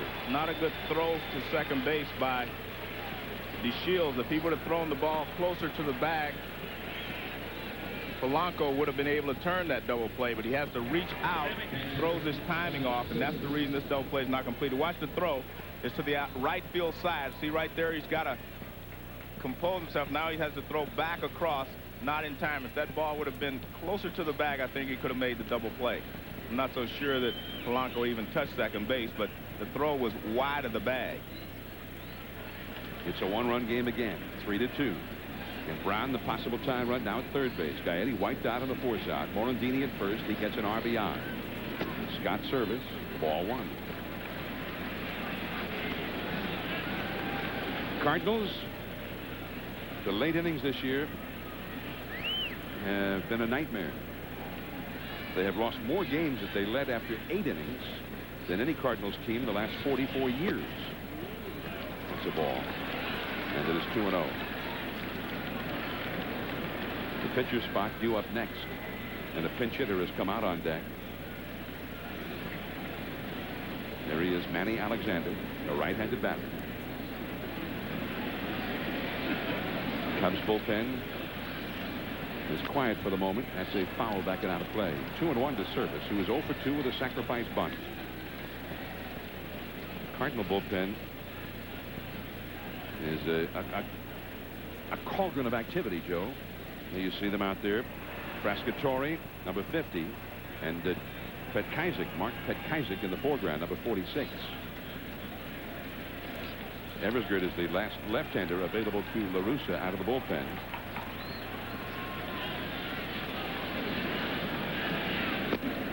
Strike at the knees. 2-2 the count. And it looks like Service is complaining about that call to plate umpire Gary Darling. 3-2 St. Louis.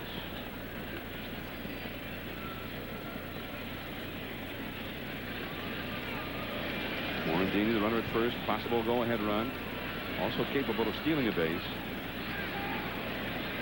And that one hits Service. Brown will have to go back to third. The batter is hit by a pitch. The ball immediately is a dead ball. So the bases are loaded. That's the second hit batsman of the inning. Busby hit Gaetti.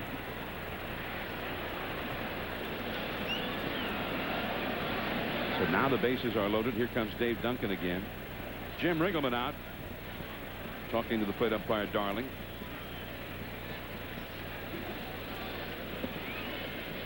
Well, he had 2 strikes on Service. The ball actually hits him right on the toe. Once you set your foot down, it's kind of hard to raise it up and get it back out of the way, because all your weight goes on it, and that's why Service was not able to move and get out of the way there. Well, that's got to hurt. The trainer's out to see the Scott Service over at first base. Ouch.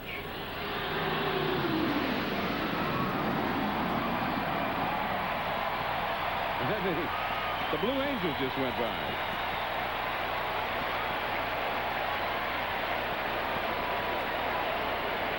They're hard to miss.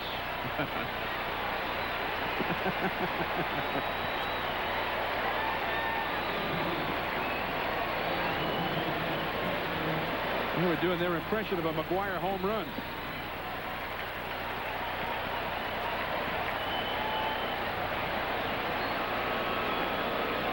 Well, we've got it all going here today. The Blue Angels with their salute of Mark McGwire.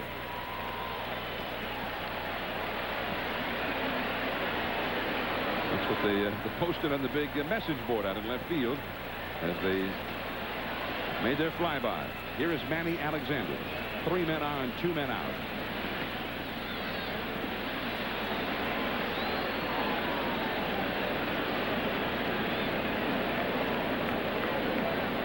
There's Brown at third. Morandini, the possible go-ahead run at second, and Service at first. 2 down in the 8th. They'll be running at the crack of the bat. Too low. Alexander, 235 average. but he is 8 for 21 as a pinch hitter. Sosa in the dugout. He started this rally with a single, and he has scored a run. Big pitch. Strike, and it's 2-1. If one more batter gets on base, whether it's this inning or the ninth inning, Sosa will get one more at bat. I was a little surprised to see him take that pitch, Joe. That looked like the pitch to hit. 2-0. It looked like a good one. I think when you're a pinch hitter and you come off the bench, you do not want to chase something out of the strike zone. And he had thrown 2 pitches out of the strike zone. He wanted to look at one. But chances are you're going to get the same pitch 2-1 that you got 2-0. Well, they'd be ready for it this time, I would guess. 2-1. 3 men on, 2 men out. Blew it by him. Well, he got a tougher pitch to handle. This pitch is away and it's moving away, whereas the other one was right in the middle of the plate. No, this pitch to hit, I think, is the one he took. 2-2 the count.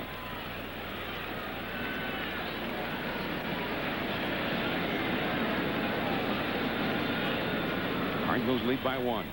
The 3 runners get their leads, and it's a full count. Eversgerd working ever so carefully here, nibbling. And he has run out of room in which to maneuver. They'll all be going. Brown, Morandini, and Service ready to take off with the pitch. They run. He lunges for it. Popped it up foul. McGwire does not have room enough to get this one. Had he still been playing in Oakland in a home game, I think he would have run over and caught that one. Huge amounts of foul territory at the Oakland Coliseum. Here, not so much. The lower deck box seats right out close to the action here. We'll try it again. Brown, Morandini in Service. The 3 runners ready to break. There they go. He struck him out. The Cubs are 0 for 11 with men in scoring position. The Cardinals would need to get 3 men on base from McGwire to bat in the last of the 8th. He's due up 6. 3-2, St. Louis.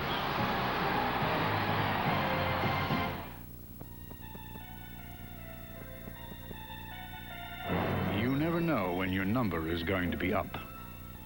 That's why you need protection against the unexpected. But life is full of surprises. You could live to be 100. So at the Conseco companies, our goal is to help you protect wealth, create wealth for life. Finally, a polished brass finish that holds up under siege. New brilliance for the kitchen. From Delta, it's guaranteed to shine for life. Delta, the faucet. Rogaine Extra Strength works for 4 out of 5 men. What do you mean works? Regrows hair, or at least stops hair loss. My luck, I'll be that 5th guy. Probably not. But here's our guarantee. Give Rogaine Extra Strength an honest chance. You be the judge. It stops hair loss, or regrows hair, more hair, thicker hair, faster, or we give your money back. Guaranteed. Rogaine Extra Strength works for you, or your money back. I can't lose. For 100 years, Biv the Michelin Man has symbolized our never-ending quest to invent the best tires in the world. Michelin, celebrating 100 years of innovation. The new Domino's Heatwave bag works like a portable oven to keep your pizza hot and fresh all the way to your door. Call right now for any large Domino's pizza with up to 3 tasty toppings for only $9.99. Domino's, delivering a million smiles a day. It's the Colts and the Patriots on ESPN Sunday Night Football. Peyton Manning against Drew Bledsoe. ESPN Sunday Night Football. Coverage begins at 8:15. Now that sounds like a great game. I don't want to miss it. John Miller and Joe Morgan with you. An historic day in St. Louis. Labor Day 1998. McGwire has tied Maris.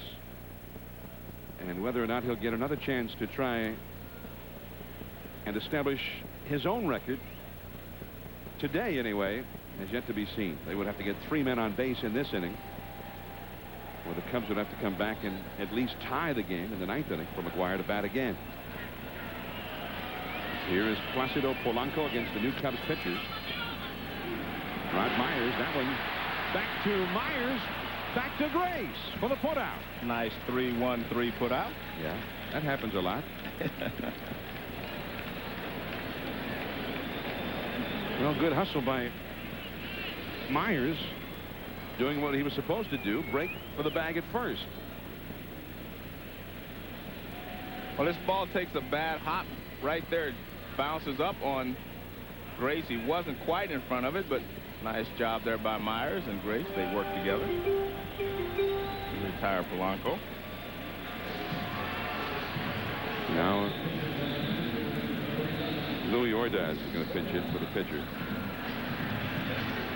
Grant Brown has stayed in the ball game to play left field for the Cubs after he came on as a runner for Glen Allen Hill. And Ordaz got 101 at bats, no homers, and a 158 average. And their shortstop has had some problems afield, and they feel now that perhaps he and Polanco need a little more seasoning in the minors. Hence the talk that they might go after a guy like Barry Larkin in the offseason. 2-0 the count. Rod Myers, the third Cubs pitcher of the game.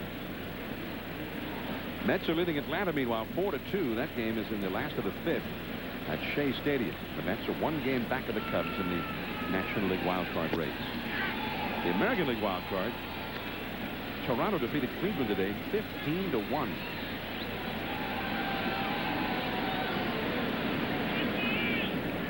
The Red Sox, who lead the wild card over there, play the Yankees tonight at Fenway Park. That's a foul out of play.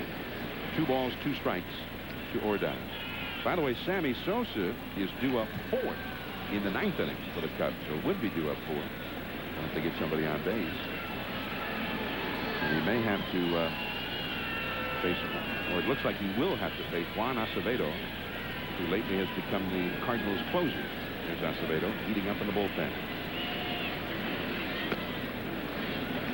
Full count now to Ordaz with Marrero on deck.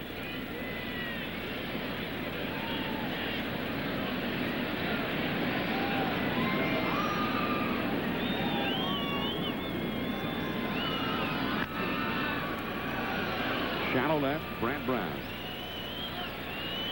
2 men gone. Now let's get an update from Bill Pito. All right, John, you were talking about the Mets and the Braves after a 1 hour and 48-minute rain delay. Eddie Perez here in the top of the 4th. Base hit to score Ryan Klesko. That made it 4-1, and it's now 4-2. The Mets up by 2 in the bottom of the 5th. Twins and Rangers. Rangers 3.5 behind Anaheim as play begins. Juan Gonzalez, his 41st home run of the year. It comes in the 7th. And it's now 6-0 Texas in the bottom of the 8th inning. Thanks, Bill. Juan Gonzalez. That would give him at least 149 runs batted in now. Eli Marrero at the plate. In the American League, the wild card race, the Red Sox by 4.5 over the Blue Jays, who have won 11 in a row. Isn't that funny? The Blue Jays traded Juan Guzman to the Orioles to help the Orioles in the wild card race. I mean, the Blue Jays weren't intending to help them. They just apparently figured they were out of it. They also traded Randy Myers, their closer, to San Diego. Started shedding some big salary. And now they're in it. They also were trying to trade Roger Clemens. He's won like 12 in a row. So apparently looked into trading Clemens, although they didn't get the offers they felt they needed. Clemens is the hottest pitcher around right now. Cubs, meanwhile, their young phenom, Kerry Wood, missed a start yesterday. Wednesday night baseball doubleheader. The Cardinals and Mark McGwire in Cincinnati, 7:30 Eastern time. The Yankees and Red Sox on the deuce at the same time from Fenway Park. We'll have you covered. ESPN, ESPN2, and you and your clicker. That's just the first half of a doubleheader. The Giants and the Padres in the second game. Sammy Sosa due up 4th in the 9th inning. Acevedo's coming on. 3-2 St. Louis.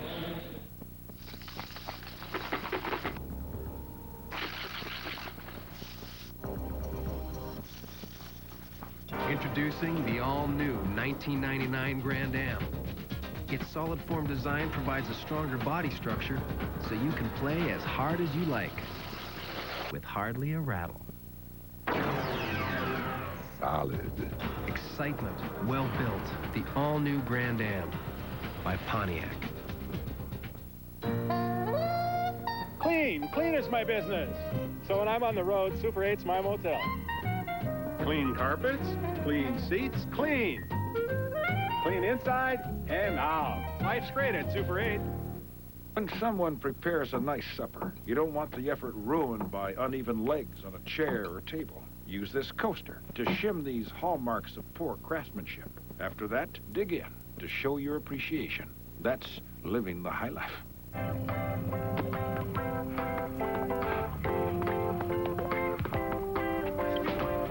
Sunny morning, fresh air is calling. I just love my street. The grass is dewy, the trees are gloomy. Just can't be beat. Hello, neighbor. Smiling faces, wonderful places. Smiling faces.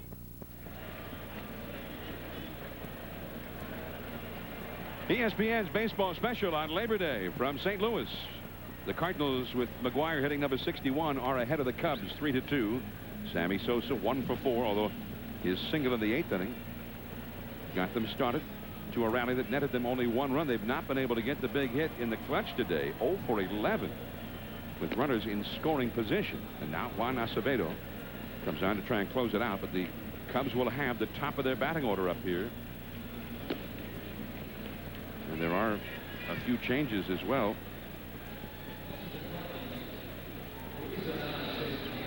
For the St. Louis Cardinals, as Lance Johnson gets ready to bat. John Mabry has come in to play right field in place of Brian Jordan. And Luis Ordaz stays in to play shortstop in place of Polanco.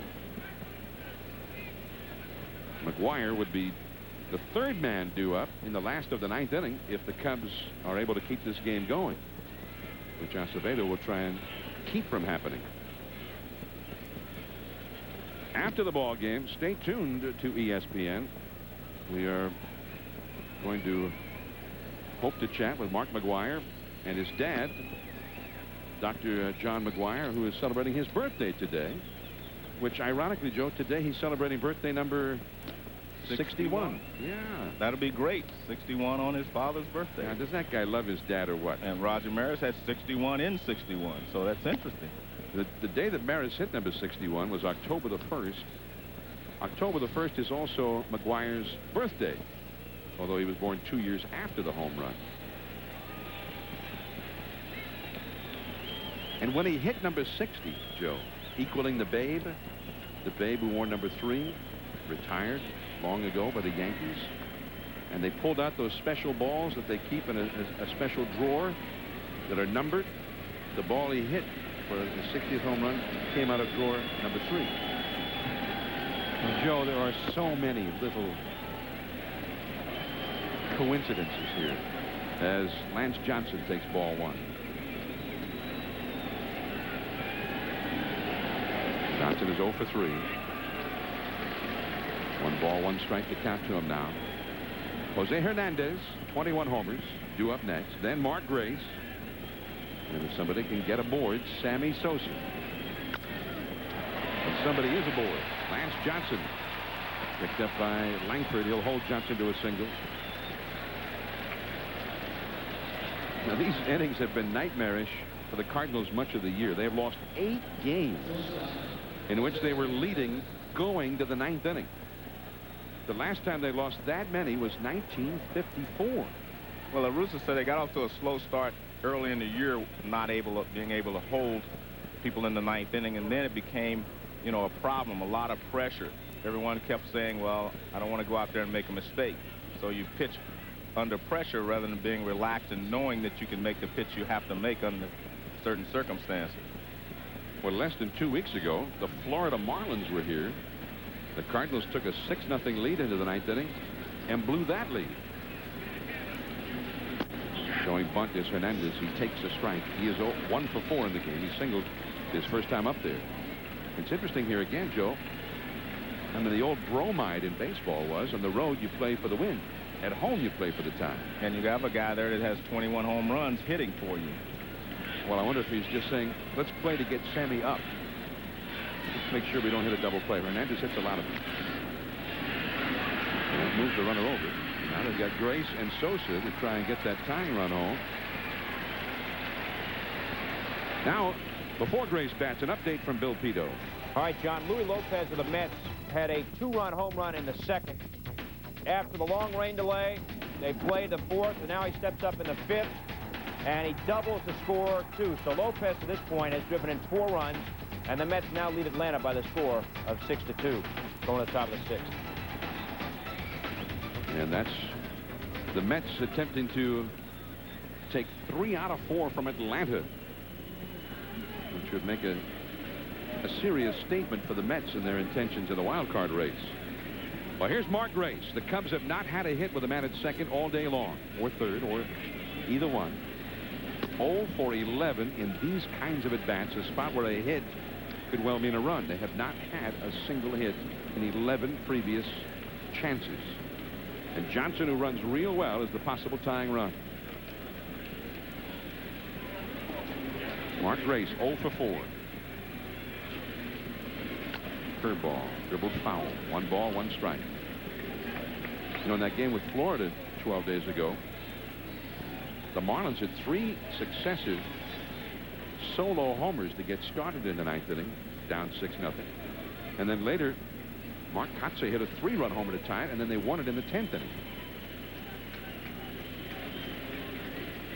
1 ball, 1 strike. Right back to Acevedo. He lobs it over to McGwire for the putout. Down to third is Johnson, and now Sammy Sosa with 2 down in the ninth inning, and the possible tying run at third base. Well, this is only fitting. This is what the Cubs would want in this situation. Have a guy up there that not only can tie the ball game, but he can put you ahead with 1 swing of the bat. And a big congregation at the mound. I mean, Duncan goes out to talk to Acevedo. And I guess they're going to decide how they're going to go after Sammy Sosa. Now, the man on deck is a left-handed hitter, Brant Brown, a rookie who's had a very fine season. Tough hitter. I don't think you'll see La Russa walk Sammy, because La Russa has been so upset about the way that they pitched to McGwire in these situations, not going after him. So I don't think you'll see Tony La Russa decide to walk Sammy Sosa. Talking to Carney Lansford there. Bobby Witt gets up in the St. Louis bullpen. So the Cubs have the tying run over at third base. And one of the leading RBI men. I mean, forget the home run for a moment. Sammy Sosa has been the man to get those runs home. He leads the National League in RBIs. And only Juan Gonzalez in all of Major League Baseball is ahead of him. Saved in the dirt by Marrero. It almost became academic there, whether they walk Sammy or not.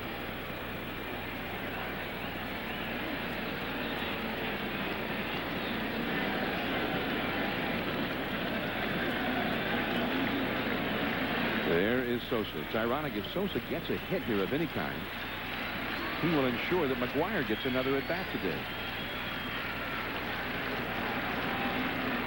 Or at least another plate appearance. Fouled that one back.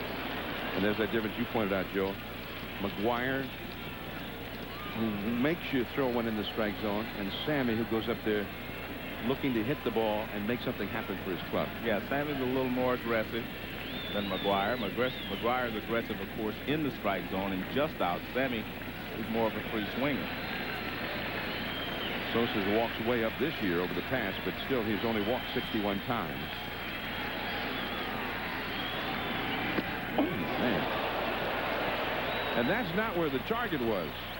Marrero had the target set up on the outside. Yeah, but sometimes you make a mistake and that ball runs back in, as that one did, and Sammy looking for something away probably. Ball got on him. Took a mighty cut. And he was going for the lead on that one to put the Cubs ahead. Well, now he's got 2 strikes.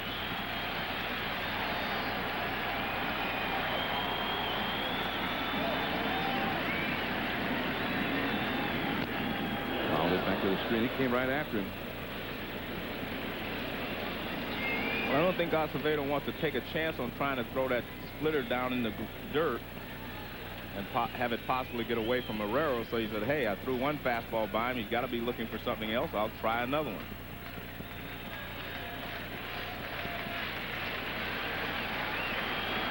I don't think he'll try another one in that spot, though. I'm with you on that one. He moves away this time. He struck him out. And the ball game is over. And the Cubs, frustrations go right to the last bitter out. Both Grace and Sosa failing to get that hit with the man in scoring position. And the team goes 0 for 13 in those at-bats. Frustrating day for the Cubs. A winnable game. And they just couldn't get the big hit. Definitely a winnable game. They had a lot of opportunities and could not get the base hit with runners in scoring position. This looks like a splitter over the outside part of the plate. Yes, it is. Look at that, right over the outside part of the plate. Maybe it was a fastball, but it looked like he had his fingers split apart. That's a fastball. Good pitch there, right on the outside corner. There's the man of the moment. Mark McGwire, who hit number 61 in the first inning. They show the moment again on the big screen out in right field. The fans cheering again. Would cause delirium at the time. So now, certainly, Joe, if there was ever a question, and I don't think there was, about McGwire and the record, it truly seems now just a matter of when and not if. 19 games left in the schedule for the Cardinals, beginning with tomorrow's game, right here against the same Cubs in night game. And Kent Mercker will be out there on the hill going against Sammy Sosa tomorrow.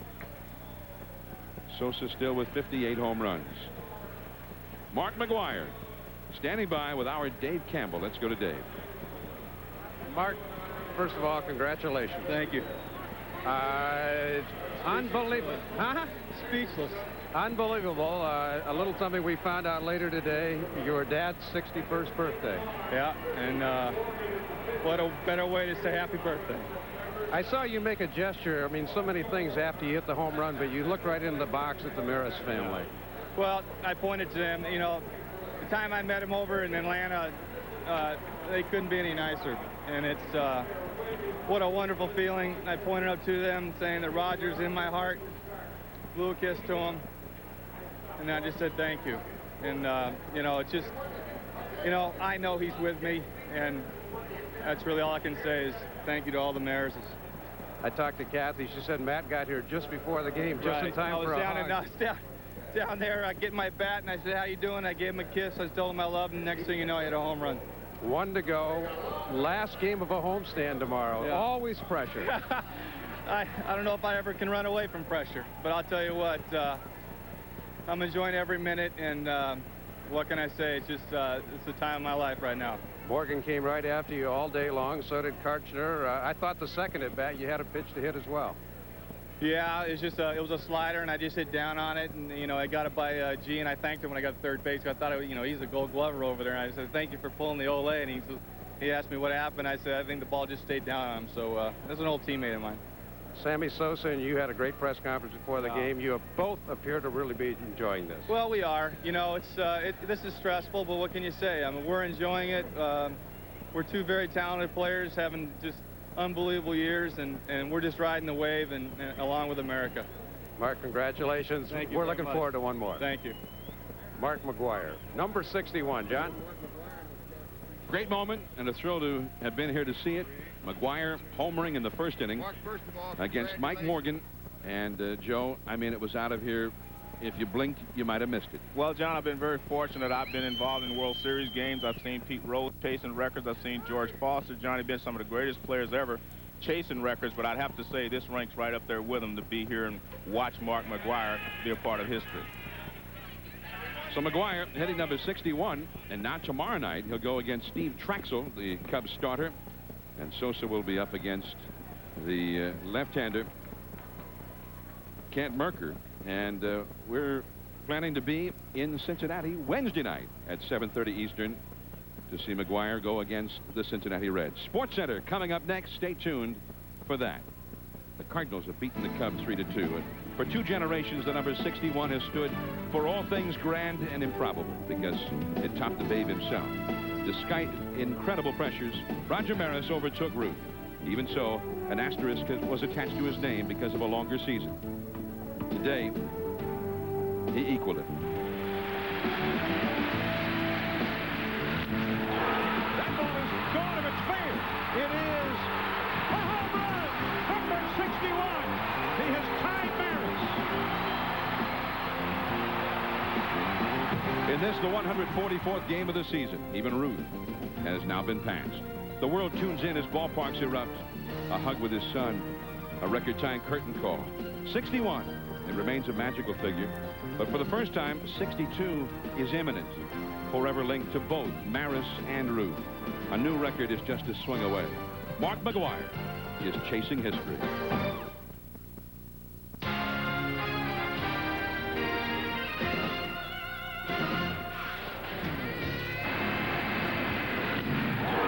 That ball is gone if it's fair. It is a home run. Number 61. He has tied Maris. For 144 games, Mark McGwire has been chasing history, and he has caught up to it. Here it comes to McGwire. Swing. Look at there. Look at there. Look at there. McGwire, number 61. McGwire, strike 61, headed for Planet Maris.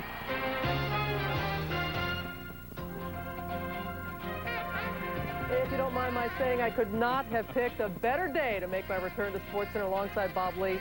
I'm Robin Roberts. Today is ESPN's 19th anniversary, and Mark McGwire made it mighty memorable. We'll be going back to St. Louis, by the way, for the press conference. You will see it live, but today, a summer that couldn't get any better, did get better. We will be telling our grandchildren about this time when we talk with a straight face about numbers and statistics that used to be sheer fantasy. And the 2 men at the center of this revolution of the spirit of this game of baseball that continue to grace these days with a poise and a joy that is stirring. Mark McGwire on 60, Sammy Sosa on 58, meeting on this national holiday. All eyes around the country on batting practice in St. Louis. These two guys had a hilarious pregame press conference, enjoying the moment, reveling in the attention of all the fans. Top of the first, Aaron Oliver pitching. Scoreless game, and Sosa's popped up to whom else but McGwire. This the 3rd out of the first inning. Put it in the books. Between innings, in the dugout for St. Louis, McGwire kisses his son Matt, the bat boy, for some good luck. And then in the bottom of the first, everybody is ready. McGwire's father observing his 61st birthday today. Maris's family was there. You're watching history. That ball is gone if it's fair. It is a home run. Number 61. He has tied Maris. A 1-1 pitch in the game that has passed from father to son. This moment at the plate. At Busch Stadium. One of the classiest images of this century, Sammy Sosa in the outfield. Roger Maris's family in attendance. A curtain call for McGwire. And watch as he gestures down the line and into the heavens. To the family of Maris, a salute and a hello to Roger. What a moment. to tie at 61 home runs in his first at-bat on the 1-1 pitch. Top of the third, 1-0 game. That dinger was it so far. Sosa looking to match against Aaron Oliver. Oh, Yacker gets him. That ends the inning once again. 2-0 Cards, bottom of the third. McGwire ready to take game on 62. Gary Darling, the umpire, puts that specially marked ball into play to make sure they can authenticate if it goes out. Everybody poised. Single to left. But still the hope springing eternal that possibly he could get two on this Labor Day. Bottom of the fifth. McGwire again. Pops him up. Morgan does to center field as Lance Johnson puts away the can of corn. Well, McGwire is ready for his next at-bat. Trying to get away from the pressure and the attention. Out in Big Mac country, they've got a target. They want 62. But again, a soft liner to center. McGwire retired as Lance Johnson puts it away. In the 8th inning, Mike Busby pitching against Sosa. He's on 58. And a single. It's not easy, even if you know what's coming, to put one out. As Sosa said before the game, he's the man in the USA, I'm the man in the Dominican, and here a gesture that really encapsulates the entire summer. And the last out of the game, Sammy Sosa. Going down swinging, but they play again tomorrow. So at this moment, that man stands in all eternity tied with Roger Maris. 3-2 the final score. McGwire 2 for 4 in the game. Sosa 1 for 5, struck out 3 times. The Cubs, more importantly, in that wild card chase, fall a half game now in front of the Mets. The Cubs today 0 for 13 with runners in scoring position, but all the attention on McGwire after the game.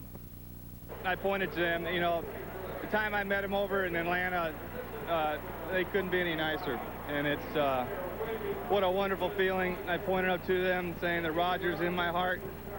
Blew a kiss to him, and I just said thank you. McGwire, with that gesture, thanking Roger Maris's family and showing the appreciation. Kevin Maris on hand for this day. Acknowledged us, and you know, he tapped his heart and looked like you know, he's saying Dad was in his heart, and that shows a lot of respect for the family, what Dad did. And Mark's a heck of a guy. Number 61, a rocket, hit the glass and came down. 10 or 12 people fighting for it. Mike Davidson picked it up. In your own seats, how long have you had the tickets? Well, they're my brother-in-law's seats. He just gave them to me because he's working today. He's got season tickets for the past 3 years. What are you going to do with it? Give it back. Who to? Mark McGwire. What a guy. You want anything for it? No, not really. All right, Mike, congratulations. You get it on the rebound. How hard did you have to fight for it? It just rolled underneath the seat, and I just picked it up and held on to it for dear life. Unluckiest man of the season, Mike Davidson's brother-in-law. 61 home runs to comparative appreciation. McGwire does it in 94 fewer plate appearances, 142 fewer at-bats, 19 fewer games for it, Frick. There never really was an asterisk, but Fay Vincent unified that seasonal home run record in the early 90s, and McGwire has a piece of it now. Robin? All right, Bob, and joining us now live is Peter Gammons. You saw a wild scene at Busch Stadium. I know you wanted to be there, Peter. What were your initial thoughts first about what happened today? Well, my thought for the game that is so good, I mean, these two people are such great men, and they've really, people have attempted to tear them apart. It hasn't worked, and we saw them rise. But I also think it's very important for the game that it's St. Louis, which I happen to believe is the best baseball town in America, and Chicago, which is darn close to it. The way the romanticism has built up around these two guys in those two cities, Robin, I think has been a tremendous thing for the game. Those players in the Yankee Stadium are great players, but they still have spent between $75 and $100 million to put their teams together. This is totally different. These are just two great baseball players.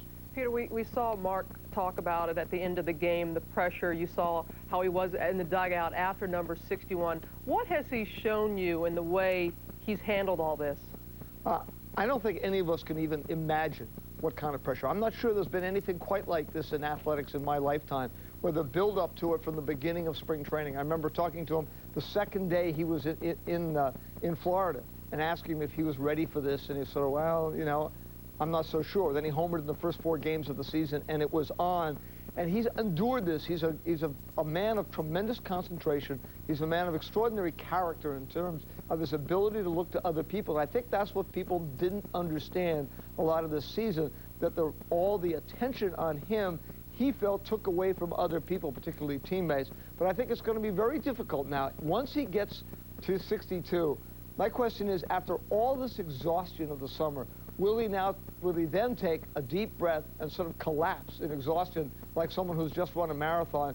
And will his team being out of it allow him to relax while Sammy Sosa is going to be in the pennant race right down to the last weekend? Be very interesting to see who ends up in the record books as the home run champion. All right, Peter, thank you very much. We appreciate you stopping by early. We'll see you later on Baseball Tonight. Well.